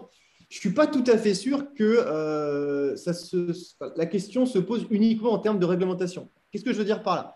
Je veux dire par là qu'en réalité, ça se pose surtout en termes d'interprétation prétorienne des textes existants. Si vous relisez l'article, l'ensemble de la charte de l'environnement, et que vous regardez les derniers considérants du préambule, il y a cette phrase extraordinaire qui dit qu'on ne doit pas prendre de mesures qui obèrent la capacité des générations futures à assurer notamment leur sécurité alimentaire. Donc, même si on adopte un prisme juste anthropocentré, il y a un certain nombre aujourd'hui de textes juridiques à l'échelon hiérarchique normatif le plus important, le bloc de constitutionnalité, qui permettent d'arrêter la mise sur le marché de produits dont l'innocuité ou voire même la dangerosité est avérée.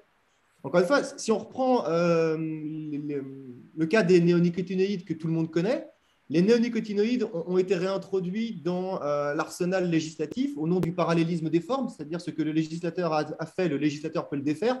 Donc, ce que le législateur de 2016 avait fait avec la loi de biodiversité, le législateur de 2020 l'a effacé, et le Conseil constitutionnel a estimé que ce n'était pas une atteinte au bloc de constitutionnalité au nom d'un intérêt général qui était un intérêt général pécuniaire, qui était celui des betteraviers sucriers. Et de mémoire, c'était 4 milliards d'euros de chiffre d'affaires, 21 000 emplois directs et 46 000 emplois indirects. Vous mettez d'autres juges constitutionnels à la place de ceux qui ont jugé ça et vous avez une décision qui est potentiellement totalement différente. Qu'est-ce que je veux dire par là? Sincèrement, sur cette histoire, l'étude d'impact, elle était de mon point de vue insuffisante. Le Conseil constitutionnel, sur cette question, fait ce qu'on appelle un contrôle lié à l'erreur manifeste d'appréciation. Il a un contrôle restreint sur l'étude d'impact. L'étude d'impact, elle fait 2 pages et demie. Sincèrement, pour avoir bossé dessus et pour avoir proposé une contribution extérieure au Conseil constitutionnel, de mon point de vue, cette étude d'impact, elle est insuffisante. Elle ne pointe pas ce que Julia a rappelé précisément, c'est-à-dire le phénomène de bioaccumulation, notamment dans les vers de terre, qui remet à mal la chaîne trophique et qui peut tuer les oiseaux. Donc l'idée, ce n'est pas forcément d'une évolution réglementaire au sens textuel des choses. Ce qu'il faut, c'est aussi une appréhension plus large de la part des juges administratifs et des juges constitutionnels de l'état catastrophique de la biodiversité et de la potentialité des textes. Il y a plein de choses qui peuvent être faites avec une vision plus fine, notamment de l'état de l'art du point de vue scientifique. C'est-à-dire que quand vous commencez à vous pencher sur le sujet et à étudier l'ensemble des études scientifiques, sur tout ce que Julia a rappelé et ce que j'ai rappelé au départ, très sincèrement, vous tombez de votre chaise. Vraiment, vous tombez de votre chaise. Une des réformes que Mme Belloubet, avant de partir, a faites et qui est des chambres spécialisées en écologie pour l'ordre judiciaire, je pense qu'il faut l'élargir aussi à l'ordre administratif, faire des juges administratifs spécialisés en droit de l'environnement avec une formation continue au fur et à mesure de leur carrière, exactement sur le même modèle que le PNF. Vous pouvez très bien créer un parquet déjà aussi environnemental et vous pouvez faire des chambres administratives spécialisées sur cette question. Et la spécialisation des juges administratifs induira une augmentation du niveau scientifique des juges administratifs qui, a priori, à part ultra exception, n'ont pas de formation en écologie, en écotoxicologie, en chimie ou en biologie. Et si vous avez des juges administratifs beaucoup plus au fait de ces questions-là, ils auront une appréhension beaucoup plus fine des études scientifiques qui leur sont soumises. À partir de là, je ne suis pas totalement sûr qu'on ait besoin d'une évolution réglementaire. On a besoin d'une évolution de l'appréhension prétorienne de ce que je viens de rappeler, ce qui n'est pas tout à fait la même chose. Oui, je suis d'accord avec Dorian. Et d'ailleurs, c'est un peu l'objet de nos recours, c'est de dire, parce qu'il y a beaucoup de règles, il y a beaucoup de principes, et en fait, qui ne sont pas appliqués, en fait. Y compris au niveau européen, il y a beaucoup de règles élémentaires qui ne sont pas appliquées, qui ne sont pas respectées. Je pense que la question, c'est plus une question de volonté politique. Après, il y a une question de moyens aussi qui se pose, notamment parce que ce qui est une des excuses qui est souvent invoquée, c'est l'absence de protocole de test officiel, en fait, et notamment validé au niveau de l'OCDE.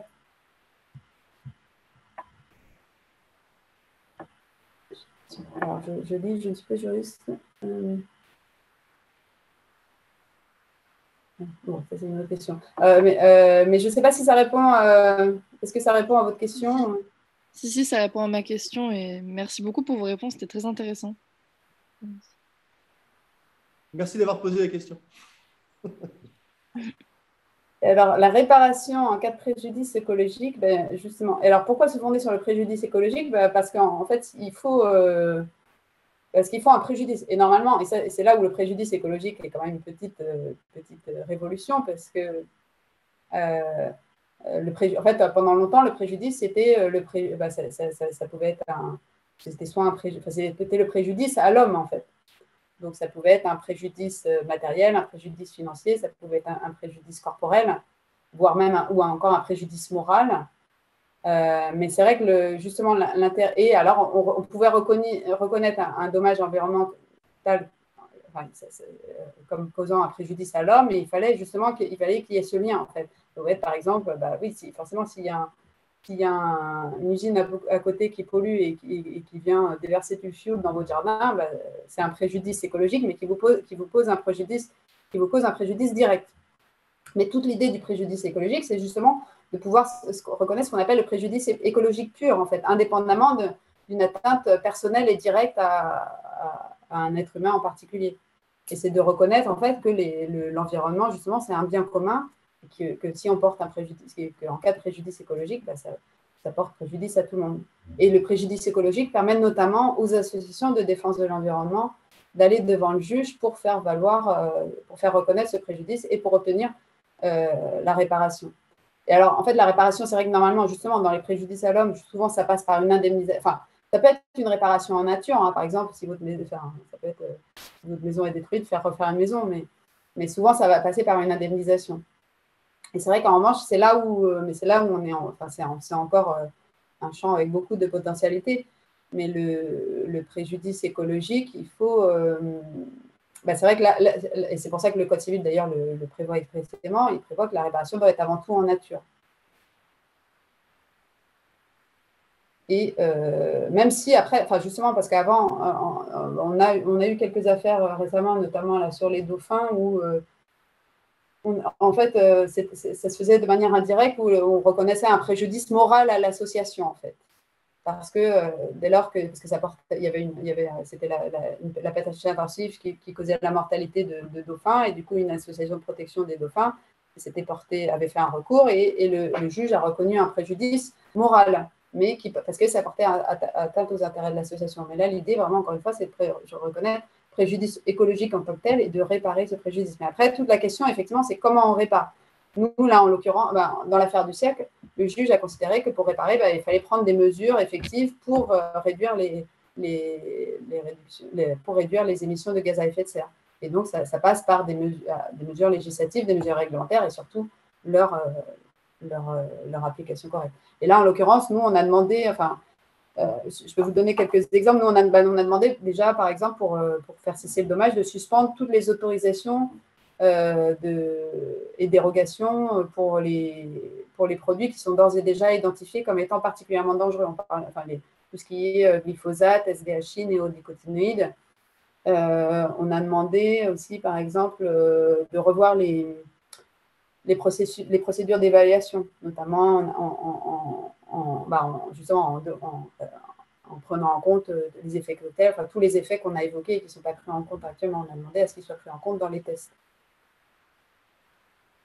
Et après, ça va être toutes les mesures appropriées justement pour rétablir la biodiversité. Parce qu'il y a un côté faire cesser le dommage, donc arrêter déjà de polluer par les pesticides. Et puis, il faut aussi aider la biodiversité à… Dorian parlait de la capacité de la biodiversité à se régénérer. C'est vrai, mais là, il faudrait pouvoir lui donner un petit coup de pouce. Donc, ça va être des mesures de protection et ça peut être des mesures de dépollution, notamment des eaux et des sols. Un gros coup de pouce. En fait, si vous voulez, pour faire le lien, alors, il y a des débats de Gloria, je ne sais pas du tout combien de temps on a, parce que Julia et moi, là-dessus, franchement, on veut parler au moins 5 heures. Donc on parle, et puis les gens, s'ils s'en vont, ils s'en vont. Les gens. Il est 19h40, donc on peut dire jusqu'à 20h. Ouais. Si vous voulez, c'est extrêmement… Il faut avoir une vision globale des choses. L'usage des phytos couplé à l'usage des intrants et notamment des engrais ammoniaqués a conduit à une baisse de la matière organique dans l'ensemble des champs cultivés. Pour vous donner un ordre d'idée, au lendemain de la Seconde Guerre mondiale, on était autour de 4,5 en pourcentage en taux de matière organique dans les sols. Aujourd'hui, dans les champs cultivés, on est à 2% grand max, quoi, les champs cultivés de façon intensive. Pour vous donner un ordre d'idée, encore une fois, en dessous de 3%, les plantes commencent à être beaucoup plus fragiles, notamment aux attaques des parasites. Et donc, du coup, elles seront plus potentiellement traitées par les phytos. Et on commence à rentrer dans le cercle qui est un cercle catastrophique. Et donc, du coup, l'idée, c'est d'arriver à laisser une partie de la nature tranquille pour pouvoir faire en sorte qu'elle puisse se régénérer. Il y a énormément d'études scientifiques qui montrent que la régénération est possible si on refait aussi un taux de matière organique, parce qu'au-delà de la pollution des eaux, on a quand même flingué une grande partie des sols en les minéralisant. Et en arrêtant l'usage des phytos et aussi en diminuant drastiquement les intrants, notamment les engrais ammoniaqués, mais avec la guerre en Ukraine, on aurait pu saisir cette occasion pour le faire. On ne l'a pas fait, parce qu'on est dans une autre logique. Eh bien, l'idée, c'est de dire aux juges, il faut arrêter de faire ça pour que la nature aussi puisse se régénérer et notamment régénérer les sols, parce que sinon, au niveau de l'alimentation, on va avoir beaucoup de problèmes. On peut prendre l'exemple du blé tendre notamment et des rendements du blé tendre qui chutent malgré les sélections génétiques qu'on a faites au fur et à mesure des années. Le débat doctrinal aujourd'hui, il passe par un questionnement sur le juge qui contraint ou le juge qui contrôle. Et l'affaire du siècle a défrisé une partie de mes collègues parce qu'on ne serait plus vraiment dans un contrôle de légalité des actes administratifs. On serait peut-être dans une tendance d'un juge qui contraint le pouvoir exécutif. Et certains estiment qu'il y a là une vision un petit peu décalée de la séparation des pouvoirs. Moi, je n'ai pas cette appréhension-là des choses. Je pense qu'on peut proposer, c'est ce que les avocats de ce recours, et Julia l'a bien rappelé ici, ont fait. On proposait un certain nombre de réparations et ça commence vraiment par la suspension de l'arrêt, la suspension de l'autorisation des mises sur le marché des produits phytopharmaceutiques parce que cette réparation en nature sera en réalité une réparation par la nature. La capacité aujourd'hui encore de régénération de la nature, notamment des sols, de la faune du sol, de la vifaune et de l'entomofaune, elle existe à partir du moment où on lui fout la paix. Les plantes mycicoles reviennent au bout de 4 à 5 ans. C'est les plantes qu'il y a quand on fait les moissons, notamment les fleurs et tout ça. Là, il y a une régénération, notamment des forêts primaires. À partir du moment où on fait ça, pour l'instant, on est encore au stade où c'est possible. Moi, une de mes grandes inquiétudes, clairement, au-delà du droit qu'on vient d'évoquer, c'est la capacité qu'a la nature à pouvoir se régénérer. Je pense qu'il faut le faire maintenant parce que l'état de l'art scientifique dit que c'est encore possible. Si on continue à mettre des néonicotinoïdes, alors pour les néonicotinoïdes, il faut bien que tout le monde comprenne, on n'est plus dans le principe de précaution. On sait que c'est dangereux. Hein. Là, on est dans le principe de prévention. On sait que c'est dangereux, mais on l'a réintroduit au nom d'un impératif pécuniaire, la liberté d'entreprendre clairement, et des événements que j'ai rappelés tout à l'heure, les 4 milliards d'euros et les emplois. Il y a une question pour faire le lien. Est-ce que ça permettrait de faire quelque chose si on introduisait le crime d'écocide? Alors, le crime ou délit, la question va se poser au sein de la Constitution. Ça dépend comment on le définit. Et encore une fois, alors je ne sais pas si Claire est juriste ou pas, mais la jurisprudence constitutionnelle se caractérise par l'articulation de principes qui peuvent parfois être antagoniques. En gros, liberté d'entreprendre contre un intérêt général environnemental. Enfin, ce qui s'est passé exactement dans le cas des néonicotinoïdes, eh bien, ça dépendra, encore une fois, de l'interprétation des juges constitutionnels de ce qu'implique un délit ou un crime d'écocide par rapport à des impératifs, on va dire, entrepreneuriaux. Et ce que ça représente, c'est en gros, si vous mettez 400 000 emplois sur le tapis parce que vous avez envie de protéger telle ou telle partie de la biodiversité, il y aura des juges constitutionnels qui vous diront que ce n'est pas possible et d'autres juges constitutionnels vous diront qu'à partir du moment où vous mettez en cause la sécurité alimentaire d'une partie de la France, eh bien, ces 400 000 emplois méritent, j'invente des chiffres, mais pour que vous ayez l'idée, que ces 400 000 emplois méritent d'être supprimés parce qu'ils ne concourent pas à un intérêt général qui est celui de la sécurité alimentaire. Donc, ça dépend comment on le définit, ça dépend des juges qui auront à se prononcer dessus. Toujours pareil. Oui, et peut-être, alors je rajoute juste sur l'écocide, enfin, il faut aussi quand même garder en tête que l'écocide, ce serait devant le juge pénal. On n'est plus dans le même type d'action. Là, on est pour… et l'un et l'autre ne sont pas… L'une et l'autre ne sont pas exclusives, en fait. On peut avoir… D'ailleurs, on l'a aujourd'hui pour n'importe quel crime, en fait. Enfin, crime à la personne, on peut avoir une action au pénal et une action au civil pour demander réparation. Donc là, même si l'écocide était reconnu au pénal et s'il permettait d'agir sur les pesticides, ça n'empêcherait pas de faire des actions au civil ou devant le juge administratif pour obtenir réparation de préjudice. Et sachant, oui, alors En revanche, aujourd'hui, en tout cas, le délit d'écocide tel qu'il est défini aujourd'hui dans le droit français ne permet certainement pas d'interdire les pesticides, puisque de toute façon, l'écocide, il faut qu'il y ait c'est par rapport à un fait non autorisé. Donc aujourd'hui, par définition, les pesticides sont autorisés, en fait, puisque justement, ce qui est en jeu, et c'est d'ailleurs ce qu'on reproche à l'État, c'est d'autoriser, de délivrer des autorisations pour des pesticides qui sont dangereux. Donc de toute façon, en tout cas pour les industriels, ils vont dire bah non, de toute façon, c'est des activités autorisées, donc vous ne pouvez pas nous poursuivre pour ce fondement. Et c'est pareil d'ailleurs, parce qu'il y a une proposition de définition de l'écocide aussi au niveau international. Et de mémoire, c'est aussi défini par rapport à il faut que ce soit des faits non autorisés, ou alors il faut vraiment que les conséquences soient telles que de fait, ça ne peut pas être considéré comme légal. Donc, de toute façon, en fait, voilà, tant que les pesticides sont autorisés, on ne pourra pas faire de poursuite sur le fondement de l'écocide. Sauf à pouvoir démontrer justement qu'il y a une illégalité d'une manière ou d'une autre. Mais après, engager la responsabilité pénale de l'État, ça paraît compliqué. Mais après, c'est possible. En fait, tout ça, de toute façon, tout ça, c'est des champs nouveaux, en fait. Donc, et comme le disait Dorian, tout est une question d'argumentation et d'interprétation. Voilà, c'est exactement ce que je voulais dire, c'est que là, on est quand même sur quelque chose de totalement nouveau, où on a proposé un certain nombre de choses totalement nouvelles, et on va voir où ça nous mène.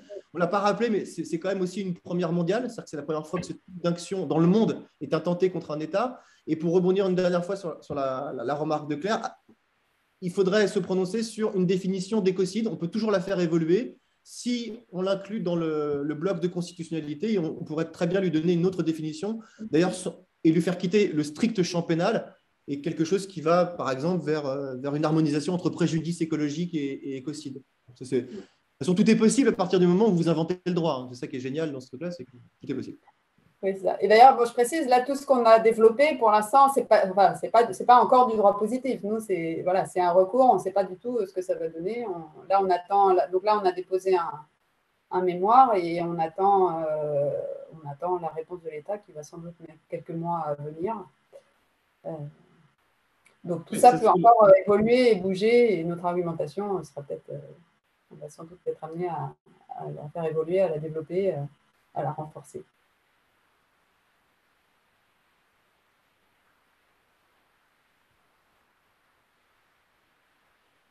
Est-ce qu'il y a d'autres questions ?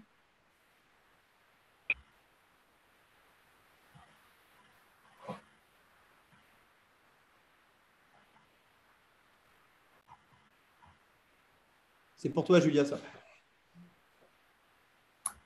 Et bien après, que se passe-t-il ? Enfin, quelques mois encore, je ne sais pas, on verra bien combien de temps ça prend, mais nous, après, on va répliquer, en fait. Il y aura sans doute encore des échanges d'écriture.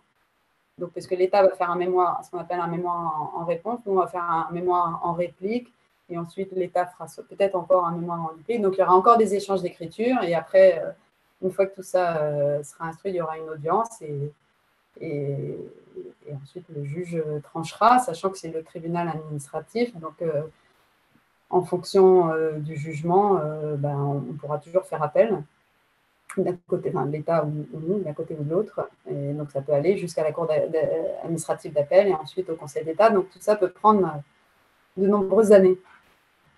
Juste voilà, pour compléter ce que dit Julia, une des nécessités aussi de ce recours, c'est que compte tenu de la vitesse à laquelle les populations d'insectes, les espèces du sol, l'aquafaune, la difaune, tout ça ont été touchées, comme ça a été rappelé. Le recours, il était aussi justifié par cette espèce d'urgence à agir et aussi la vitesse de l'impact des produits qu'on a évoqués sur les espèces qu'on a évoquées. Et c'est à mettre en relation avec un temps juridictionnel qui est un temps qui, par rapport à ça, peut paraître assez long parce que c'est un temps où il y a beaucoup d'échanges d'écriture, il y a beaucoup d'analyses de la part du juge, des études scientifiques, parce qu'on n'a pas rappelé avec Julia, parce que ça prendrait encore trop de temps, mais on a cité, et parce qu'on a lu et qu'on s'est fait expliquer par un certain nombre d'experts sur la question, énormément d'études, mais j'ai énormément d'études pour pouvoir créer ce recours, et que le juge administratif va devoir lui-même, alors le rapporteur public, l'ensemble des juges, vont devoir, tout le théâtre Paris sur cette question, puis après éventuellement la Cour administrative d'appel de Paris, puis éventuellement, très probablement, le Conseil d'État sur cette question, va devoir éplucher l'ensemble des études, mettre en avant telle ou telle étude, comparer les argumentaires par rapport aux études produits. Et ce temps-là qui, allez, Julia, je ne sais pas ce que tu en penses, Julia, mais on va dire encore 12 mois pour le TA, un appel, ça fera encore 18 mois, puis 12 mois, 4 ans 4 ans jusqu'à ce que ça aille devant le Conseil d'État. En gros, enfin, si, ça va. On ne sait jamais. Hein. Sur l'affaire du siècle, l'État n'a pas fait appel, donc ça peut aussi s'arrêter au T1. C'est vrai. Là, je pense que ça ira plus. Je pense qu'il faut. Bah, bon, là, si on doit parier, si on doit parier, il fera appel. Donc, mais bon, je comprends ce que tu dis. Mais peut-être. Mais ce que je veux dire par là, c'est que le temps juridictionnel n'est pas bien sûr, en adéquation avec l'urgence de l'effondrement de la biodive. Et ça, philosophiquement, c'est compliqué. C'est compliqué. Et donc, ça nécessitait aussi l'introduction de ce recours pour pas trop perdre de temps. Parce que le GIEC, encore une fois, dit qu'il faut 3 ans par rapport au dérèglement climatique. Pour la biodive, je ne sais pas combien de temps. Non, c'est sûr. Bah, si on gagne, je suis sûr qu'il fera appel, Julia. Je suis sûr. Mais après, bon, l'intérêt d'un recours, évidemment, il y a l'aspect juridique, mais il y a aussi l'aspect politique, c'est aussi de faire réagir, d'essayer de faire bouger les choses de manière générale, de toute façon. Ouais. C'est aussi un moyen d'interpeller l'État. Interpeller l'État, puis aussi interpeller les gens, parce que ce qu'on constate, nous, c'est que l'affaire du siècle a été très, très médiatisée. C'est génial. Ce qu'on constate, c'est que, bon, au-delà de ce qu'on a dit par rapport à la campagne présidentielle, mais ce recours a été très peu médiatisé. Oui. Et c'est étrange parce qu'en fait, les gens n'ont pas le même intérêt pour le climat qu'ils ne l'ont pour la biodiversité. Alors déjà que les gens n'ont pas beaucoup d'intérêt pour le climat compte tenu du faible relais médiatique. Quand on regarde les pourcentages dans les JT par rapport au climat, c'est hallucinant. Et pour la biodiversité, encore moins. Alors que, franchement, en termes de conséquences, l'effondrement de la biodive, ça peut devenir incommensurable, vraiment.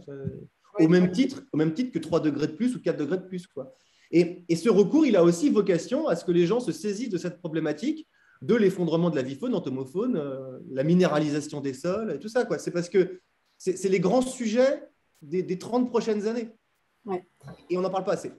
C'est vrai. Mais c'est vrai que oui, la mobilisation citoyenne est importante. Et c'est vrai que je pense dans l'affaire du siècle, c'est aussi ça qui a joué. Bon, à l'affaire du siècle, il y a aussi il y a aussi le fait qu'en parallèle, il y avait eu un recours au Conseil d'État. Donc après, c'est pour ça, on peut peut-être aussi imaginer de faire d'autres recours en parallèle devant d'autres juridictions. Ça, c'est quelque chose auquel on va réfléchir, auquel on réfléchit déjà. Mais la mobilisation citoyenne, elle est aussi pas à négliger parce que là, je crois que pour l'affaire du siècle, il y avait 3 millions de personnes qui avaient signé la pétition. Et ça, c'est un point énorme, en fait. Et ça, c'est peut-être d'ailleurs ce qui a joué aussi dans le fait que l'État n'a pas fait appel. Ouais. Alors, il est 55. Si on a une dernière question qui peut aller vite, on peut la prendre. Sinon, on va conclure.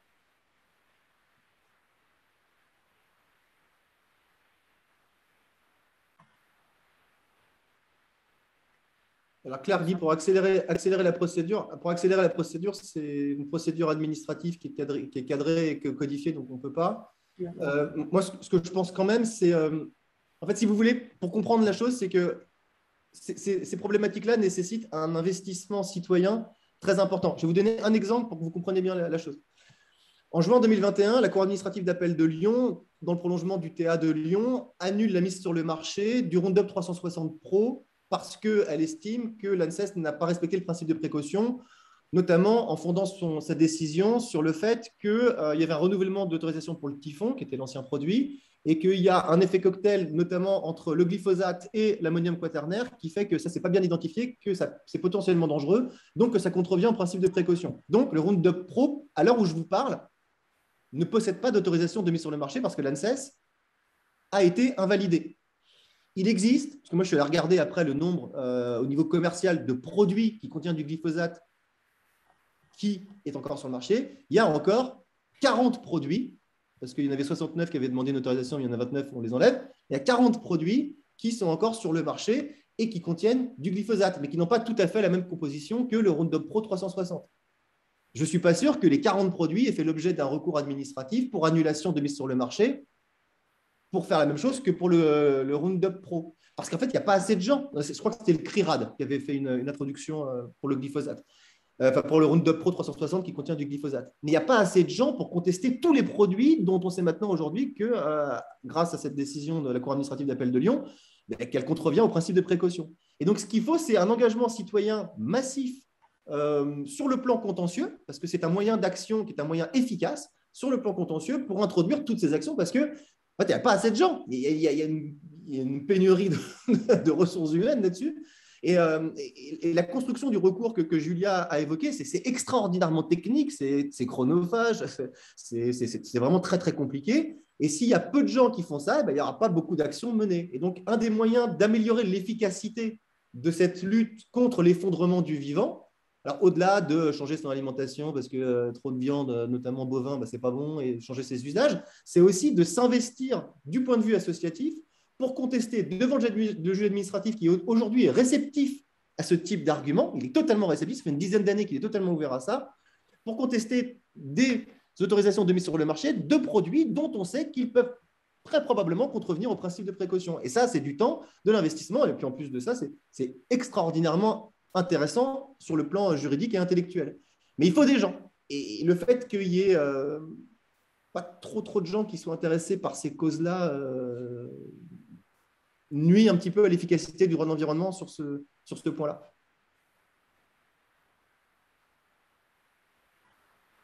Si on n'est pas juriste, comment on peut aider en lisant les études scientifiques.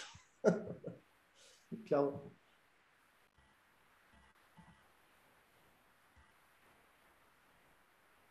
Et en alertant un maximum sur le sujet. Hein.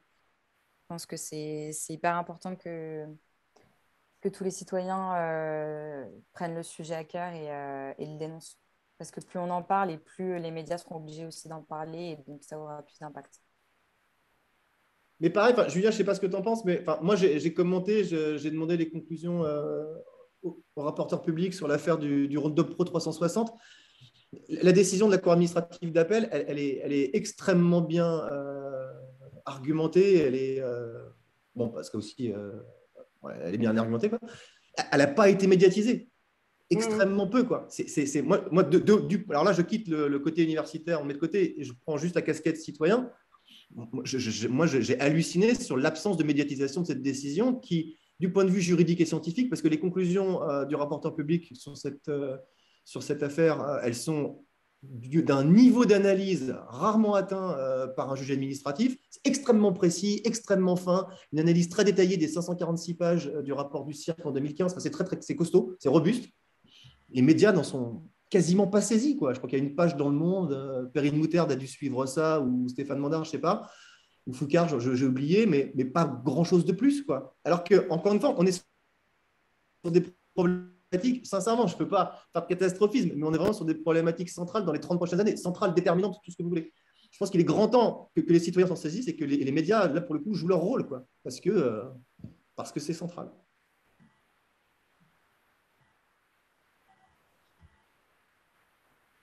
Est-ce qu'on a une dernière question?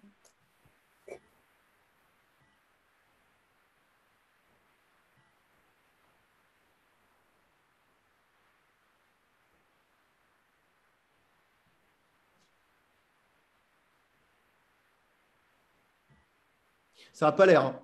Ouais. 20h, c'est fin des débats. Mais il reste encore 19 personnes, donc ça a bien accroché. Mais merci beaucoup pour vos questions et merci beaucoup encore une fois, Julien et Dorian, pour la qualité de vos réponses.